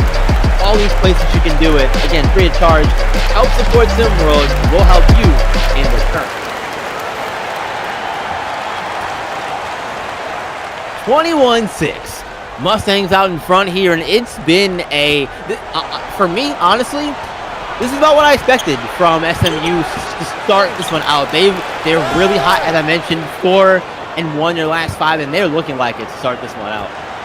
Yep, and I'm not impressed with Michigan State. I don't think their energy is there. I don't think their defense is there. I don't think they was focused at shoot around today. I don't like Michigan State's attitude towards this game at all. And if they want to even have a chance at even competing in their conference, not let alone this game, their conference, they're gonna have to be way better and way more focused to detail, B-Ron. I'm truly upset. I understand, and the Big Ten too. That is not an easy conference. You've got schools like you got Michigan in there, Maryland is still being in the Big Ten, Penn State, Big Ten, Ohio State. Yeah, I know they're down. They're not a basketball school, but name brand. Looking at that perspective, there's so many schools in the Big Ten that have that potential to be good or just are good this season in general. So Michigan State's going to have a lot of work to do. You're absolutely right. Especially as we get closer to conference play starting in the next few weeks. That was a nice dunk there. That was Owen Pride. Yep, Pride. Big time rebounder, big time athlete. It's good to see him get on the board here tonight. Yeah, definitely good to see him get on the board. And him and Malcolm Chamberlain went to Michigan State. And a few of their former high school teammates, Lorenzo Phenom, Samuel Bogus, among others, decided to go play at Michigan and Ohio State, respectively. And Owen Pride has had his issues with the aforementioned Phenom. Had an issue off the court, well, on the court in the off-season during a pickup game. There was an issue there and caused a whole kerfuffle, we'll say. It did. Led to tempers flaring and a lot of things being handed down, that kind of stuff. We'll not rehash that too much. Just know that there are issues there in the past, and as always, something to keep in mind going forward. Great attack there from Caden Randolph, sophomore, on the Spartan squad. Mustangs take a timeout. We'll take one as well. I'm right back. Rebound Bosch. Back out to Allen. His three-pointer. Bang! Now there's a steal by Murr. Underneath the DJ. What's this going to be? Wow! Lead pass. Stop it! Stop it! Do not do him like that! Now goes to roll. Brandon, the three-pointer out front. Hit him! Yes, he did! Iguodala up for the layup. Oh, blocked by James! Trying not to use it. Curry way downtown. Bang! Bang! Oh! LeBron James with no regard for human rights. From down Cody. Oh! Up high! Down hard! Is this the dagger?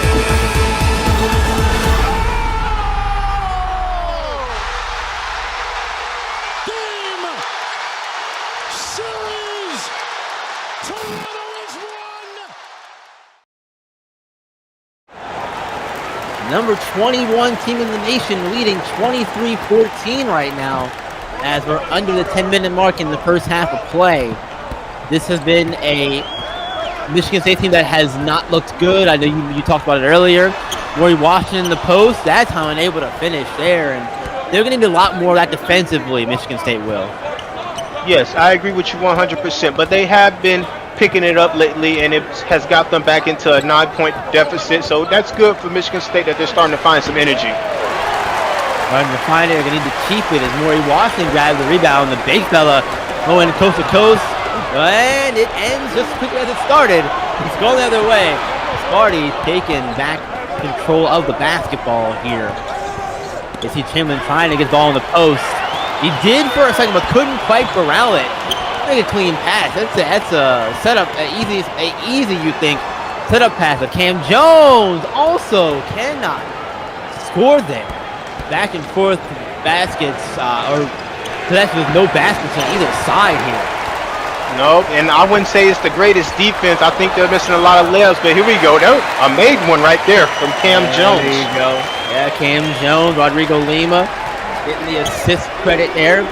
5'9". Sophomore from Guatemala City, Guatemala.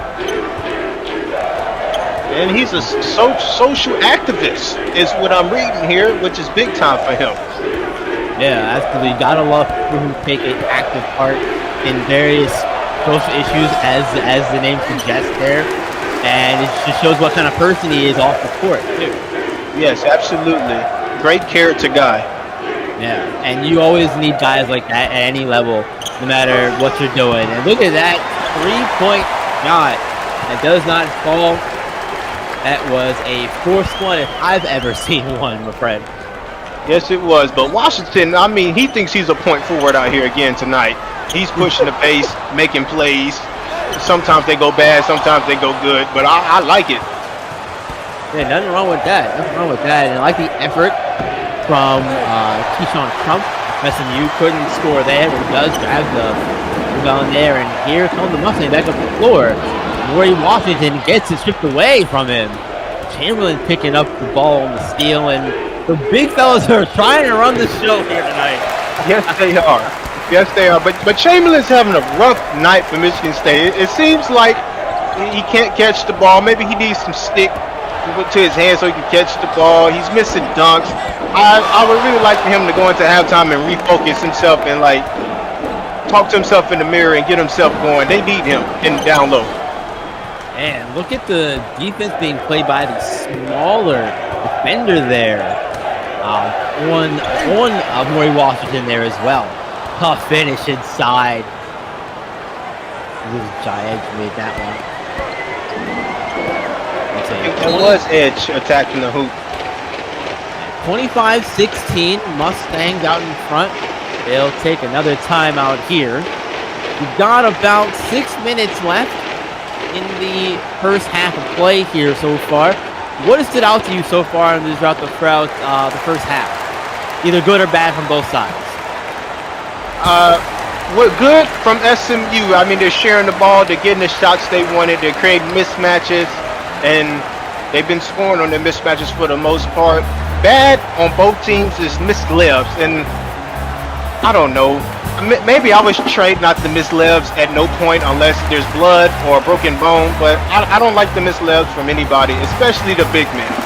I feel like they should practice layups the most, Ron. Look, they're the ones who are going to be down there taking those shots more times than not anyway. So nothing wrong with that at all. You got to make those too, right? Because those are the kind of things that can spark runs. Yes. And B-Ron, last thing I want to bring up is Cam Jones. I mean, he's off to a slow start, but I do expect him to pick it up here down the stretch. I'm hoping he does too, my friend, as we get down through the latter half of the first half of play here. This is the county ball. Looks like a few of the starters are out there on the floor for SMU to fall. Washington, you see him here out on the perimeter. Cam Jones in the corner, those red shoes. Easy to spot for him out there. And he's tracking him. Yeah. Look, as a broadcaster, I love that. You can't miss Maury Washington either, but he missed that jumper there. I don't know if he can add that kind of thing to his game, though. I think that'd be nice to see. Yes, it would. For a big guy like that. Yes. But B-Ron, let me ask you something. Maury Washington. Now, there's been some talk about his weight. Yeah. And it's been over or under. And a teammate, I'm not going to say which teammate, said he moves pretty quick to say his weight on the stat sheet. What do you think? Is he over or under the weight on the stat sheet?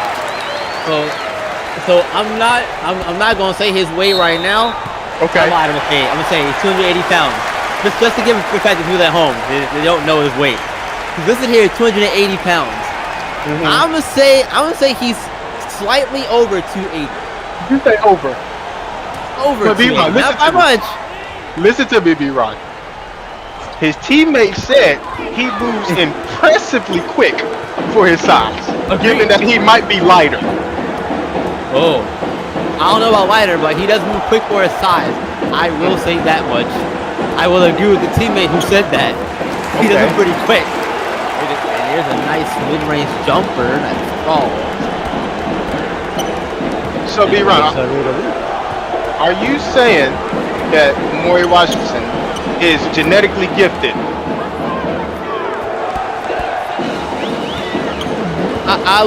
Look, he's gifted, yes. I'm not out here saying he's a point guard in a big man's body. I'm not going to go that far. Okay. When I think of genetically gifted, that's what I think. I think of that kind of skill set. He doesn't have that. I'm not going that far. Like a crazy. Okay, that's fair to say, B. Ryan. Corbin III is having a good game. I'm pretty sure he's probably up to 6 to 8 points, rebounding, making layups. I'm impressed with him off the bench for SMU. Yeah, you need those kind of guys off the bench too to play that way, especially in a game like this where you're winning big, but you still want to keep the other team off base. And Cam Jones grabbing the rebound, denying the basket there. Playing strong defense, and a pass inside to Crump. Back out to Jones as the Mustangs slow the pace down. Lima has it out on the perimeter. Looking for a screen. They do get it to Jones. Another screen for Jones. He is being stifled, and the pass is thrown right to Owen Pride. Edge now. Screen from Chamberlain goes around and has his shot sent back. The Mustang interior defense, Jay, has been really, really good. I really like what I'm seeing from them. I do too, and that's why Michigan State only has 18 points, because SMU is drawing a line in the stand, and Michigan State is not getting past it. I could appreciate that from SMU. Yeah, you talked about one of those, that defense it was either your first or your second version of the Court General. I forget the name of the defense you used, but that's what came to my head when you mentioned the line in the stand. Yep, was it pack defense? Yeah, pack line defense. Yep. Pack line, yeah. They're doing a good job at that, and I think they have a good mentality. I recently said defense is a mentality, and SMU has a good mentality on defense right now. Yeah, doing great work defensively, and Duval flying up and throwing it down with 2 hands for safety. Man, you love to see the little guys get up on that rim, boy. They just be floating in the air. Yes, sir. You love to see it. All 6'1" of McCallum Duval kind of for that one as Lima fouls Edge. And we'll see Edge go to the free throw line. Edge so far, I mentioned his shooting earlier. Not shooting great. That also includes from the free throw line. An abysmal 38%. 38.5%, if I'm really generous, and round up 39. But that is awful. That is really bad to say he's a point guard. Yes. I expect my point guard to be one of the best shooters on my team, B-Ron.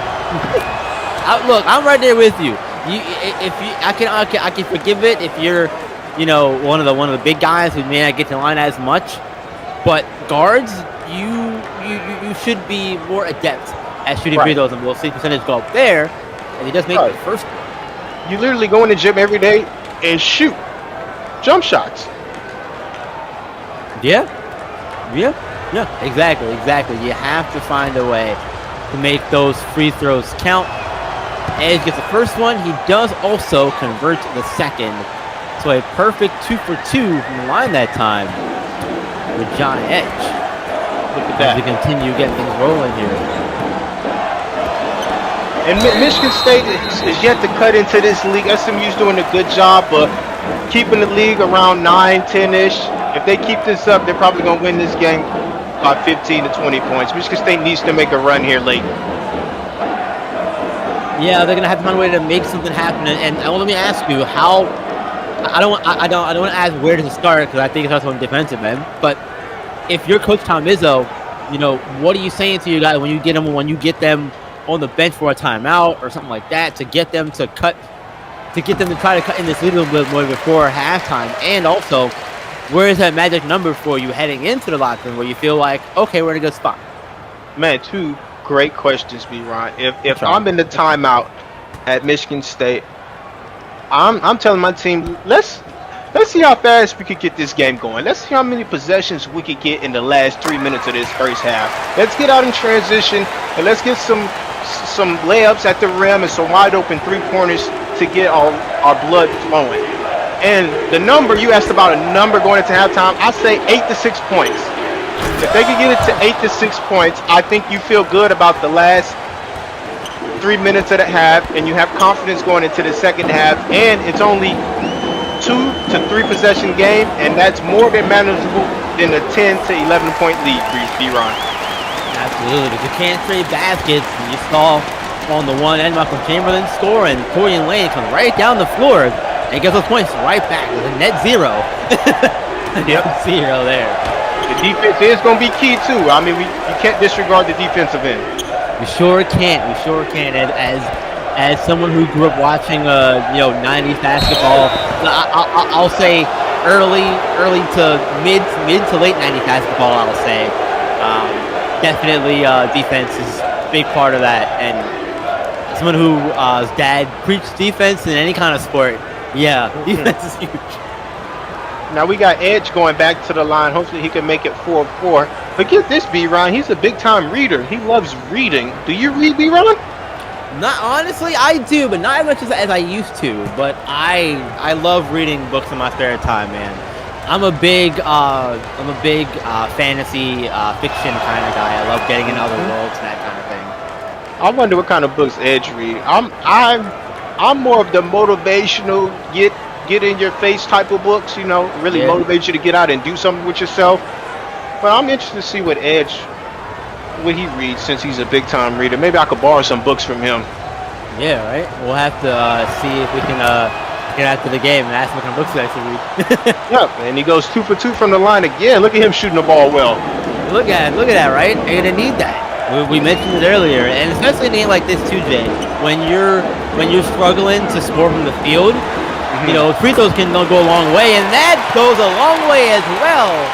As Trump gets the deep 2, no phantom threes here. Yeah, he needs to get them big feet behind the line so he can get 3 points instead of 2. I bet he would tell you that just as much as I just said it.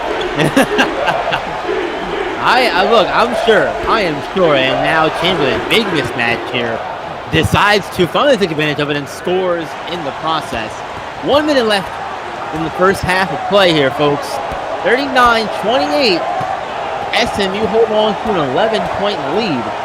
We'll see if it grows or gets smaller before the first half comes to a close. 45 seconds to figure that out. Lima attacking! Can't finish there. Good contest on Sparty's end. I'll be back the other way with it. And there is a blocking foul on Mullins-Guida. Only the third team, so are we shooting free throws? We are shooting free throws. We are shooting free throws here. Sure are. They are in the bonus. Yeah? No, you are perfectly okay, my friend. Always throws me off here too.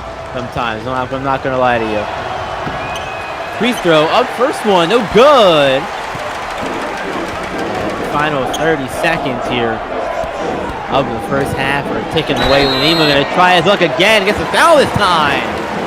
No basket though as Diane commits his first foul of the game. Michigan State is having a hard time keeping SMU out the paint in this first half, and I don't understand it. I think Michigan State is a good defensive team.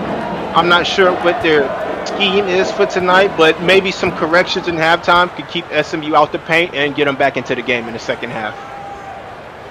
Yeah, because Lima can't get the first one to go, and you mentioned their defense. I mean, normally Tom Izzo's running a half-court press here kind of thing, but that's just, bringing the ball to the floor sort of deal. And their defense, I mean, looking at their they're in the middle of the road in terms of points per game allowed. So right now SMU is about a little more than halfway to Michigan State's average on defense points allowed per game. So they're 30 points off from that right now. Yes, and I think Lima just picked up a charge and is going to the free throw line here for SMU. Oh man, living at the line here these last few possessions here. Yes, Rodrigo Lima been. He does not get the first one that time either. You see him there visibly frustrated and not even getting down the floor. But Michigan State doesn't really take advantage of it quickly there, as they let the game clock wind down to Now 6 seconds. Final seconds here of the half. Running off here. Crump playing defense. Jumper up at the buzzer. No good. And that's going to end the first half right there, folks. A 39-28 SMU Mustang lead as we head to the locker room here in University Park, Texas. First half thoughts, Jay. Good job, SMU. Michigan State, I'm very disappointed. That's just that simple. It's fair enough. Simple to the point. I like it, man. I like it. I understand. There is. I think there are things to build off of if you are Michigan State going into the second half. The defense hasn't been too great, but it hasn't been bad enough to where I feel like you should be too concerned personally. But your offense does need to find a way to score consistently, get some easy buckets. I think that's been their bigger issue, in my personal opinion, in the first half. B-Ron, they're just not living up to the Michigan State brand or name. The basketball would take care of itself if they do their part to live up to the Sparty name and brand. And we'll see what happens in the second half, folks. Let's take a quick break. We might have the second half action here at University Park.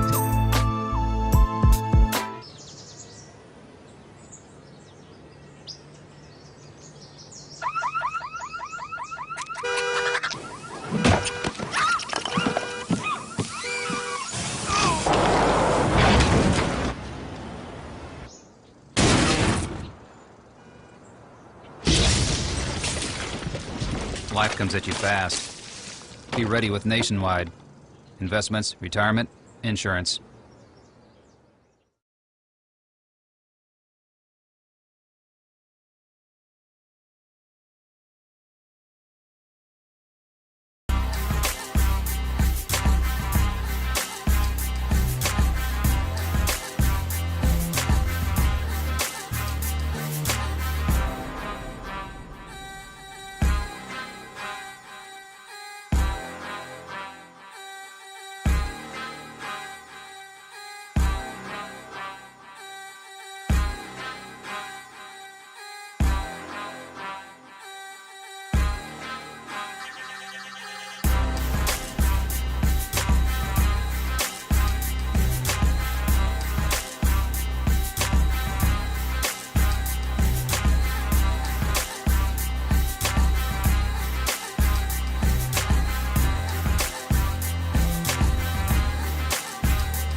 Welcome back, everyone. Second half action getting ready to begin here.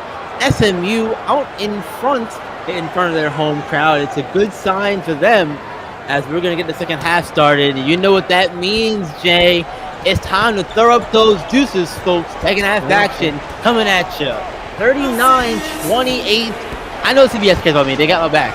And Jay, I know that you have some very strong thoughts. We were talking about earlier about Michigan State and the Blue Blood programs. I'm really, really interested to know exactly why you have those thoughts about them and where it all kind of comes from. It's a big block there, sending out of bounds. SMU retained possession. B-Ron, you're trying me. You're trying me. I am. And I'm going to give you the answer you're looking for. I hold the Blue Bloods to the utmost highest standard in college basketball because they are the Blue Bloods. And here's the reason why. It's a little story time for everybody that's live. So I'm a senior in high school, unsigned senior. I participate in the senior showcase. You get like 2 or 3 of them, I think 2. and I go off. Sniper J does Sniper J things, right? I get 31 in a game winner. Kentucky, they're not playing right now, but this is my story. They run to the table, ask, who is that kid? And from that point on, they started recruiting me. And the recruiting pitch is, Kentucky is the standard. Kentucky does everything perfect. Kentucky is the original blue blood. Kentucky is the best blue blood. And ever since then, that whole blue blood, the image I got of a blue blood school has to be perfect.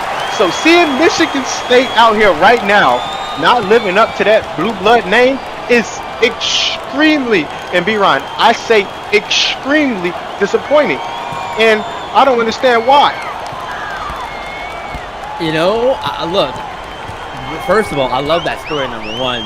That is really cool. You know, knowing that you hit the game-winner shot at 31 points, and everybody talking about you afterwards. That's how it works sometimes. And Maury Washington right now, let's see when they get his name out there, as well as one of these key freshmen for SMU this season. And I understand why you have those expectations of a blue blood, because they were put there on you by the school itself. Yes. I mean, they told me straight up how they felt about their school and their standards, and I enjoyed it as a basketball player because I live by the same standards. It's just sad to see Michigan State out here not living by those standards. Yeah, and did you end up going to Kentucky? No, sir. We can talk about that when we come back, B-Ron. Can you please take us out? Of course. Be right back, folks.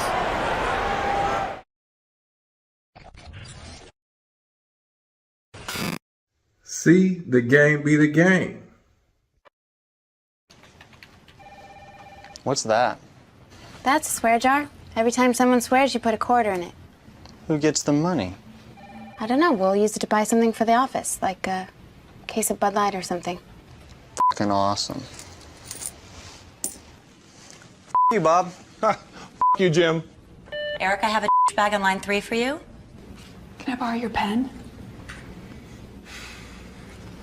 Can I borrow your f***ing pen?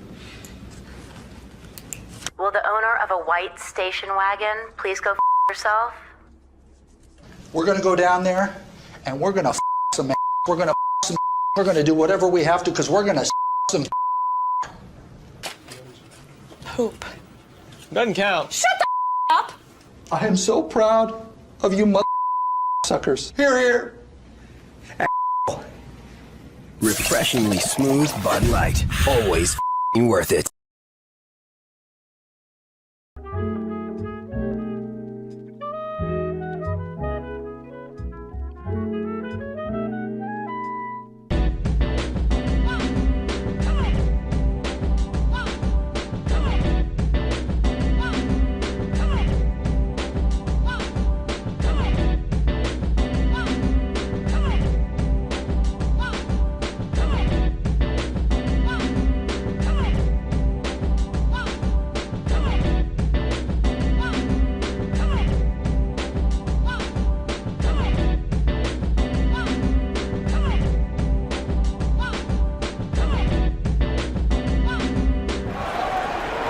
Welcome back, everyone. 43-32, SMU still out in front here, and before the break, it was Jadrian Elia hitting that three-pointer there.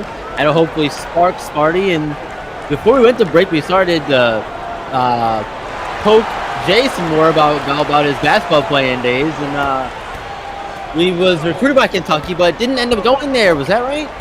No, we did not end up going to Kentucky. They asked me to do prep school, and I should have came to SimWorld, but I did not, you know, being young and dumb. I wanted to start college early. As you do. And you know, so where did you end up playing your college basketball at? It wasn't at Kentucky. So, if you wanted me to get fully into detail like that, I started at St. Louis University in the A10, did 2 years. Then I transferred back home to a little school called University of Louisiana at Lafayette. And then I got my chance to play with the big boys at Mississippi State. Ooh. Because that is quite the journey there. Yes. Going to 3 schools and I'm assuming a matter of 3 years, or sorry, 2 in St. Louis. So yeah, 3-4 years. That is wild to me. And I'm sure when you got this you got to play against Kentucky. They had that revenge game. Yes, the blue blood game. Yes, I definitely had that game circled on my calendar, B-Ron. Definitely. Especially since I knew the coaching staff and I talked to him on the phone, and I knew Calipari really well when he was at Kentucky. And it was a good game for me. I came off the bench, had about 14 points, and was talking trash to Calipari the whole game, B-Ron. And looking to talk some trash to Michigan State. They don't make the shot, and they don't on the other end. And so what I'm hearing from you, Jay, is that you were the downfall of Calipari at Kentucky. Why he's no longer there? Why he's now with Arkansas? You know what? I would like to think I started the trend. I mean, I couldn't miss out there. I came out hot, and I just kept shooting it. Hence the name Sniper J. I really want to get that a point to everybody. Sniper J is a serious name, man. I really shoot the ball like shoot. Shoot the lights out for Sniper J, and you saw Jaed score the last bucket for the Spartans there. They're continuing to work their way back in this one. They're not down by much here at all. And now there's a foul on Elia, his second of the contest. As we'll see with Sean Berry goes to the free throw line. More of a defensive player. 6'7" forward, sophomore on this Mustang squad. And he's only a 25% free throw shooter, though. He might see how he gets these points here, if he can get any either. He might not make these free throws, but the fans is gonna love him. He's a fan favorite around here, and he dabbles in the real estate industry. So, if you're looking for a home, you might want to holler at Barry in the next couple years when he graduates. Yeah, right, exactly. If he decides not to pursue basketball professionally, or if he just has that in his back pocket, I think that's also important. These are college athletes, student athletes. Student always comes first. From my days of my parents telling me that student always comes first. So school is very important. Make sure that is always taken care of. No. Sure. Student athlete. That's a good term. We can talk about that at a later date, B-Rod. Student athlete. Yeah, look, I'm sure things have changed from when I was growing up to now with all the VIL deals and all that kind of stuff. Now I'm sure it's much different now than what it maybe used to be, or even the impression of it, I guess, is that's what I want to use. And there's a foul there on Barry. Jai Edge gets the basket, and right now Jai is going to be the guy for Michigan State. Yes, he is. And B-Ron, I am a harsh critic of Blue Bloods, but I do give credit where credit is due. The halftime speech was given, the halftime speech was executed, and look now, Michigan State is down by 5, and they're on a run. Shout out to the Sparties. Shout out Michigan State, and Edge does hit the free throw as well. 4-point lead for SMU. They're seeing that lead dwindle away here. Edge now 15 in the game. Look for SMU to get the best players the ball and get them going, get this crowd involved to build their lead back up. B-Ron. Yeah, now is when you want to try to get the crowd into it, like you said. And that's certainly not going to help. It's going to get them not on your side there, as Millsaps plays on defense and grabs the rebound in the process. And you see Barry guarding Edge out here on the perimeter. Mentioned he's a good defender there. Now the double team on Millsaps. Ball swung back out around to Randolph. And there's a three-pointer, making a one-point game. Can't do it there. And there's a charge on. Great job with body on the line there. Crump looked a little bit out of control in transition and paid the price by running over the defender. Yeah, gotta be aware of that. And Maestro somewhere doing the happy dance. Got a charge on the stat sheet from somebody. And I'm looking around, and I think I actually see Maestro in the building for this one. They fly us all around the world these games, man. And sometimes the SimWorld Super Jet does indeed go burr, and Maestro is a big part of that and on that for this one here tonight.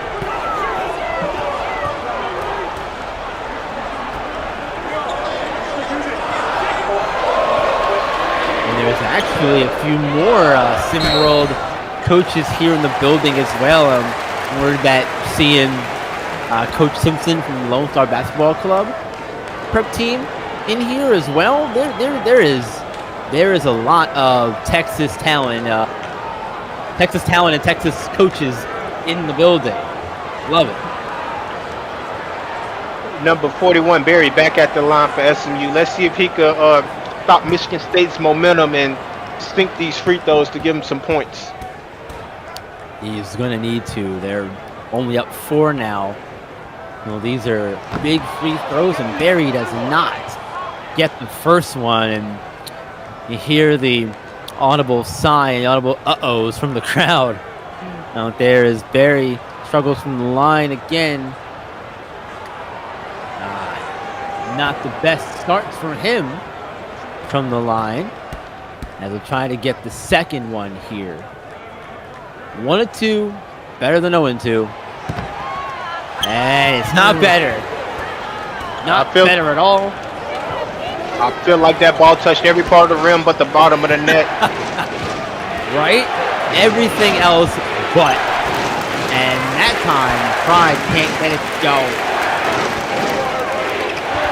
As Mustangs work quickly up the floor now. There's an interior basket from the Mustangs. There we go. A transition basket can definitely get things going here for SMU. Look for them to push more in transition if they see the opportunity.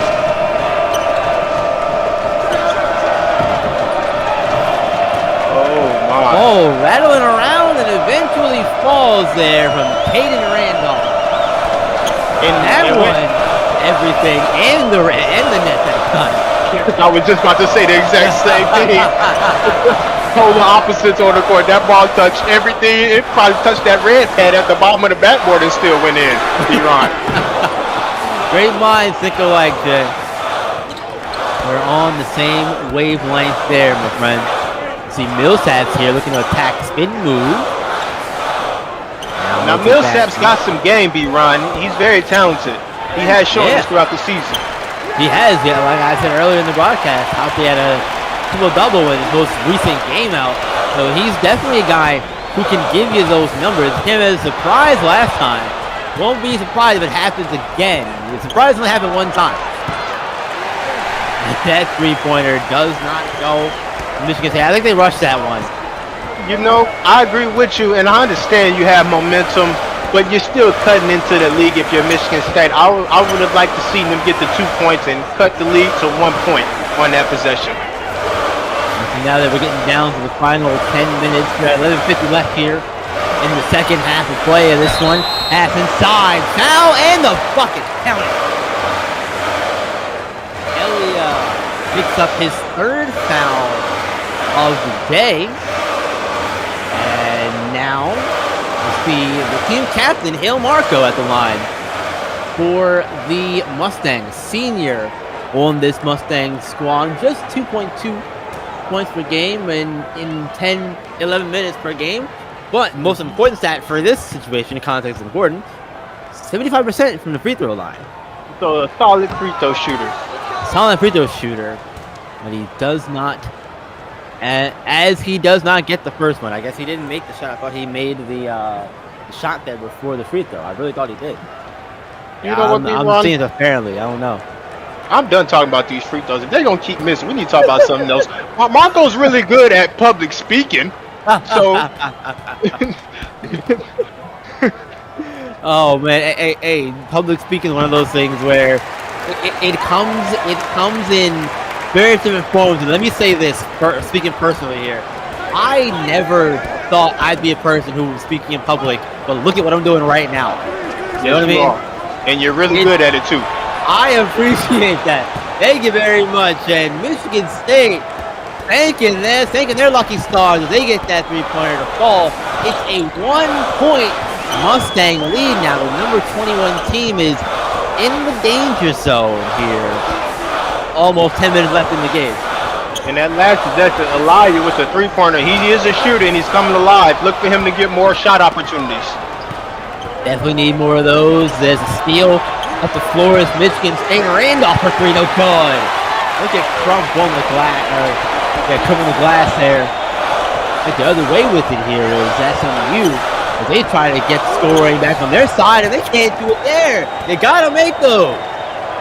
You know what? I think Michigan State has flipped the switch on defense, B-Ron. They're getting stop after stop. Love to see it, especially for Tom Izzo.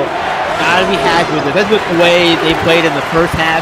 It was good, but it wasn't on the level that it is now. They were allowing a little more interior shots. I think we've seen less of that, and now finally here, head coach Rob Lanier here is going to call a timeout and try to stop the bleeding. We're going to take a break ourselves. I'm right back, folks.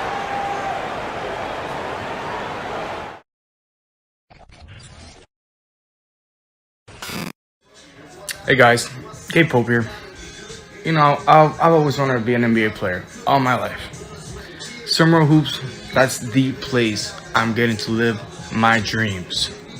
SimWorld Hoops, baby, stop missing out. The only place where you can see the game and be the game. Hi, my name is Jasmine Wesley, and I recently joined SimWorld Hoops. If you love hoops as much as you love art, you've got to check out SimWorld Hoops at discord.gg/SimWorld Hoops. It is the ultimate virtual basketball experience. It's not like a regular game. It's like stepping into your own world. Whether you play or you're just a fan, it's time to see the game, be the game. Don't forget to check me out on social media at It's Jasmine Wesley.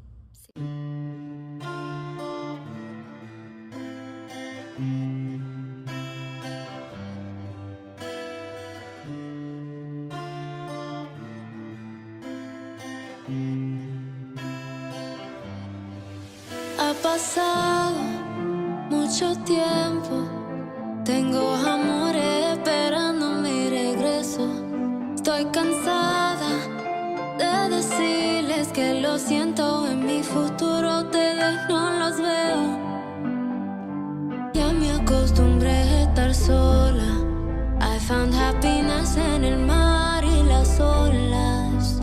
I refuse to settle, even if it meant that I'd be alone forever. Pero tú me enseñaste que el sexo no debe ser la única pasión en una relación, que soy linda con make-up on, también natural como soy, como soy. Me enseñaste que los sentimientos que se siente uno al otro pueden ser mutuos. Me enseñaste que el amor debe sentirse como el amor.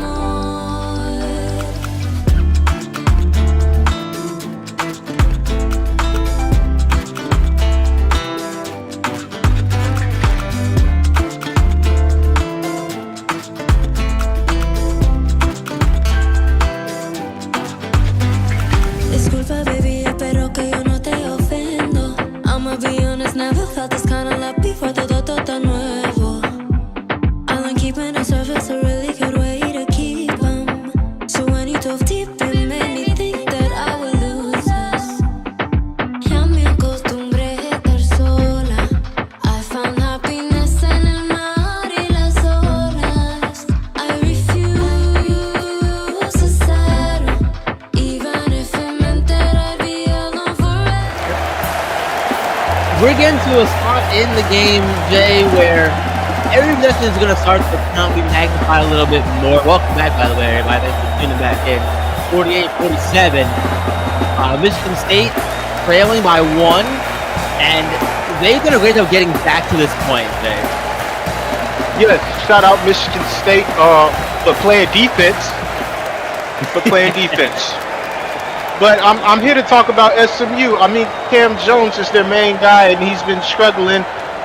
I think for them to maintain this lead and win this game, they're going to need to get him going. Yeah, he's not having the game that we're used to seeing from him. A bit of a quiet night for Jones so far. Only 3 rebounds. Sorry, only 2 points. Only in the 2 game points. Total. Two Only points 2. for Jones. But we know that what he can do is he can shoot. And right now, SMU is getting denied in the paint, block shots back and forth, and that's one thing they've done really well in this game. Michigan State has. Both teams really have. Throughout this game, blocking shots on each other. Corner 3 ball. Not in the bottom pocket though. It does not go.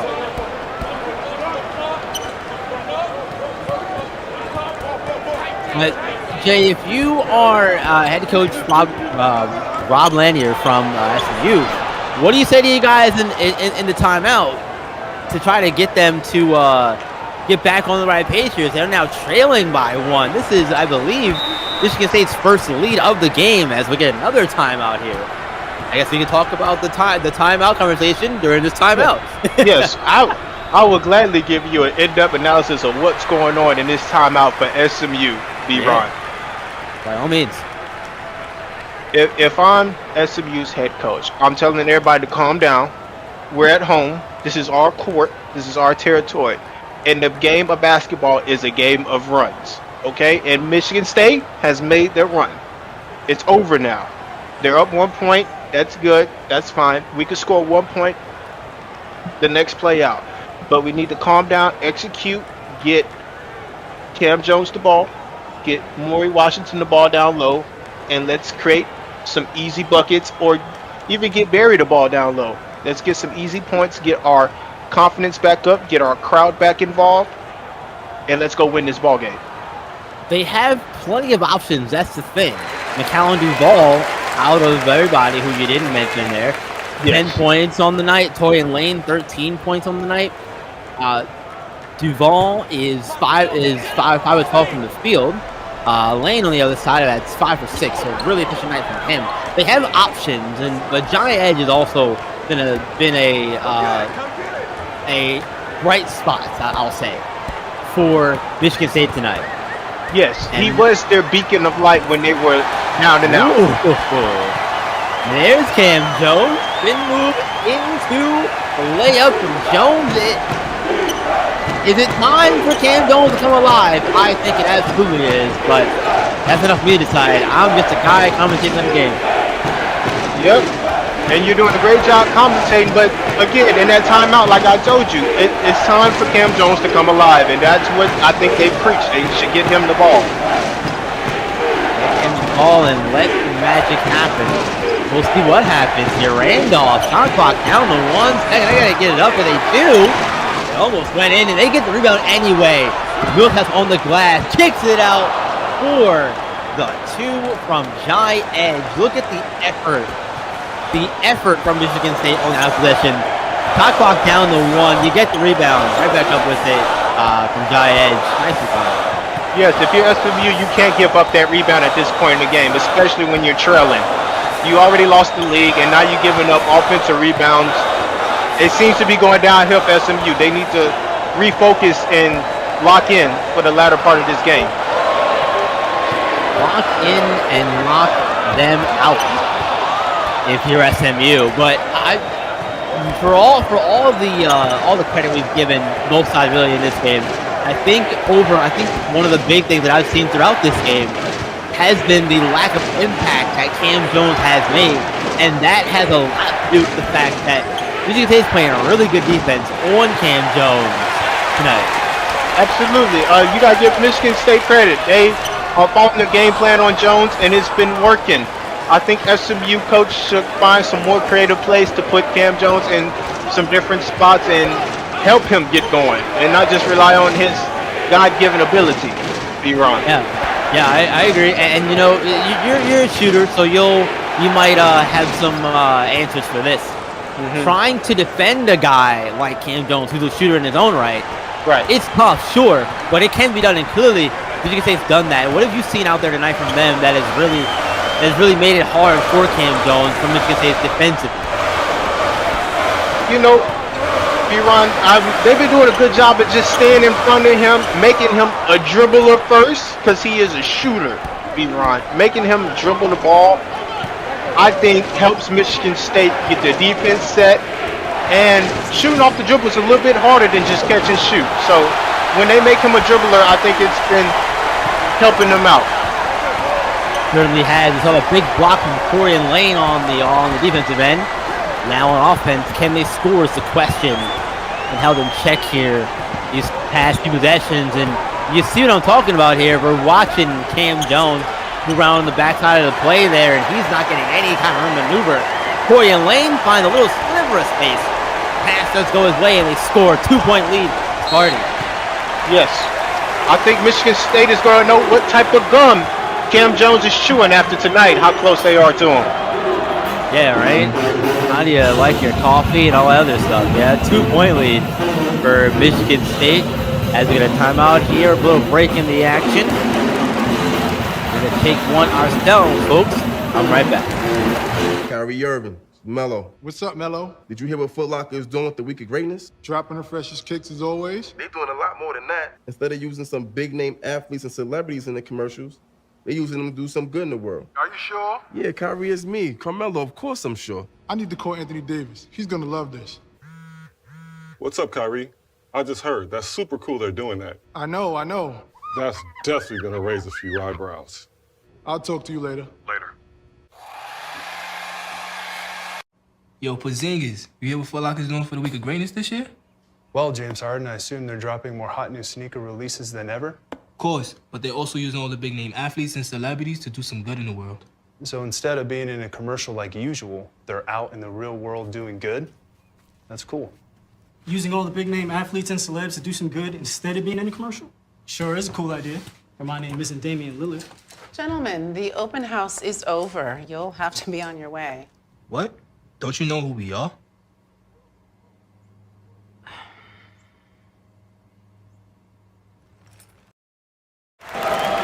Welcome back, everyone. 54-52. We spoke about Cam Jones throughout the broadcast and limited impact on this one, and we're really starting to see the effects of that here in the second half, late especially. Cam Jones has been running around the entire game, really trying to get something going today, and they've had somebody shadowing him the entire game, almost like a Red Rover, essentially. Yes, and it's the game plan. I mean, everybody knows Cam Jones is a top talent, and the game plan is don't let him see no air. Be with him everywhere he goes. I want you to have blue and red on your jersey, on your green jersey when the game ends, and Michigan State has done that, and that's why Cam Jones hasn't been as effective as he usually is. B-Ron. Yeah. Exactly. Keep in mind, Cam Jones is a freshman there. This SMU team is very young, but that doesn't mean his impact so far has not gone unnoticed, because it sure has. Michigan State has paid close attention to that leading into this one. They've given him extra attention, as they rightfully should. I said a second ago, Rover defense. I remember playing that. Having one guy guard that one person. Wherever they went around the court, follow him, and that's what they're doing for Michigan State. Look at this, Michigan State with the random trap. Oh man, they're mixing it up out there on SMU, really making it difficult for them to find a comfortable shot. Yeah, and that's how not comfortable. And that one also not either. Rory Washington getting rejected by Malcolm Chamberlain out there on the second chance opportunity. Wasn't so easy. Wasn't going to make it easy for him either. You mentioned the random trap there that Michigan State did on that last time down. Those kinds of things, I can imagine, Jay, have to be frustrating from a player perspective to not know what you're getting offensively. Yes.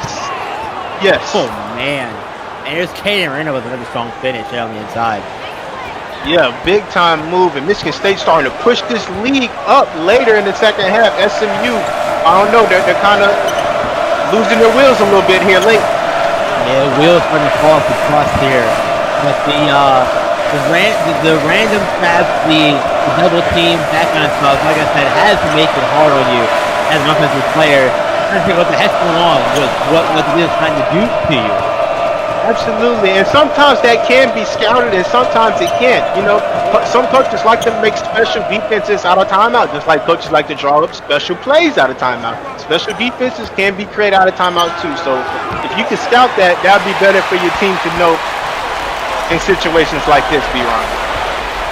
Yeah, if you could see it coming, you can plan for it, that kind of thing, and you can't plan for it if you weren't expecting it.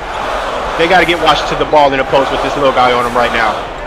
Oh yeah, gotta get him the ball. They don't. Instead, screen into two Michigan State players.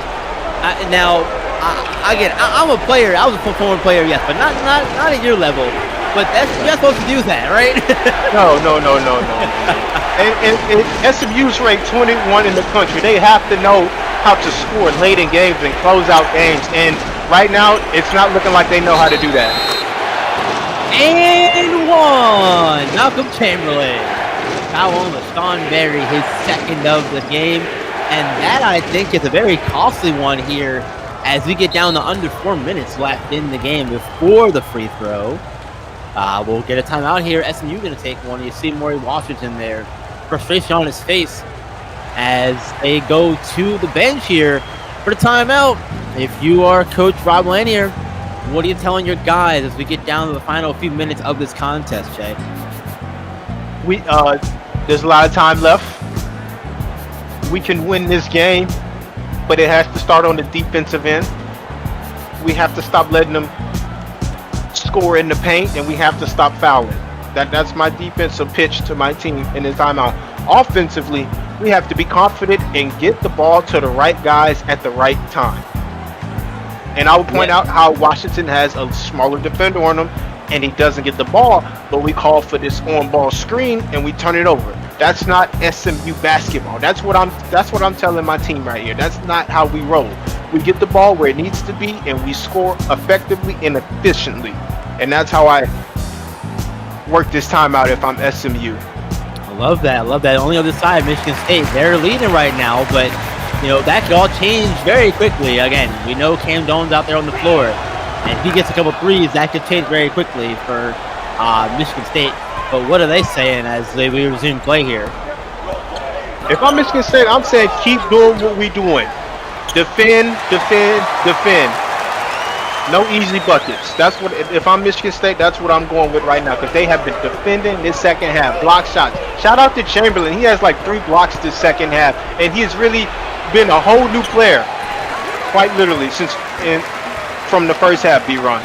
Yeah, he's really flipped the script here in the second half. So big shout out to him. Now Maury Washington trying his luck being double teamed, and that's when you don't want to force like that unless you're a special breed, unless you're there's a number 1 pick in Lamar and sure where you can do that.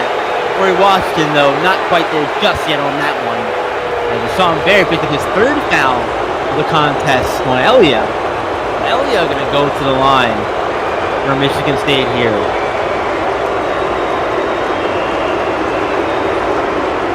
Elia a 65%.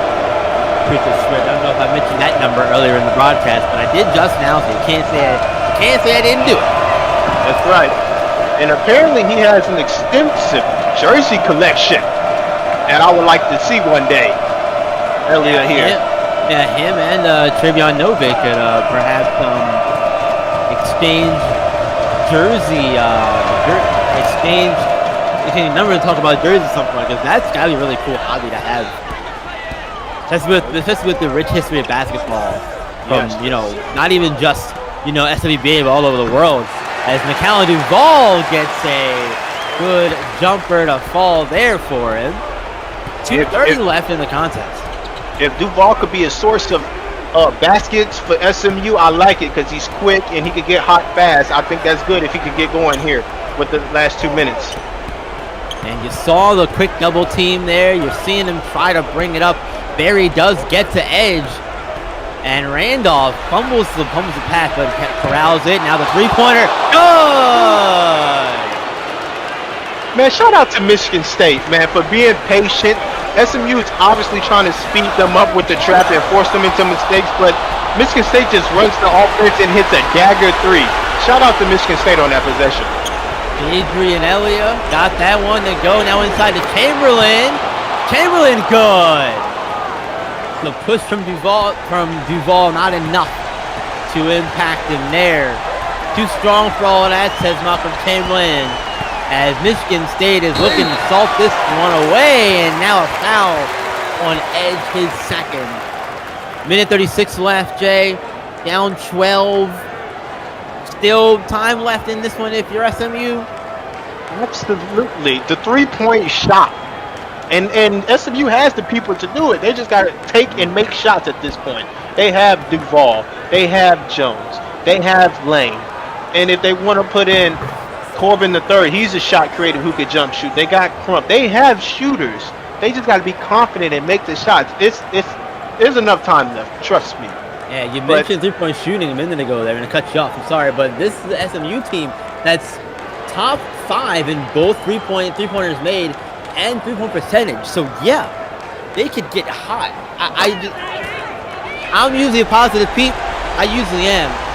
I don't know what this is for SMU right now. I think the Michigan State defense has been very good in the second half, and that's going to be enough to keep them out the rest of the way, personally.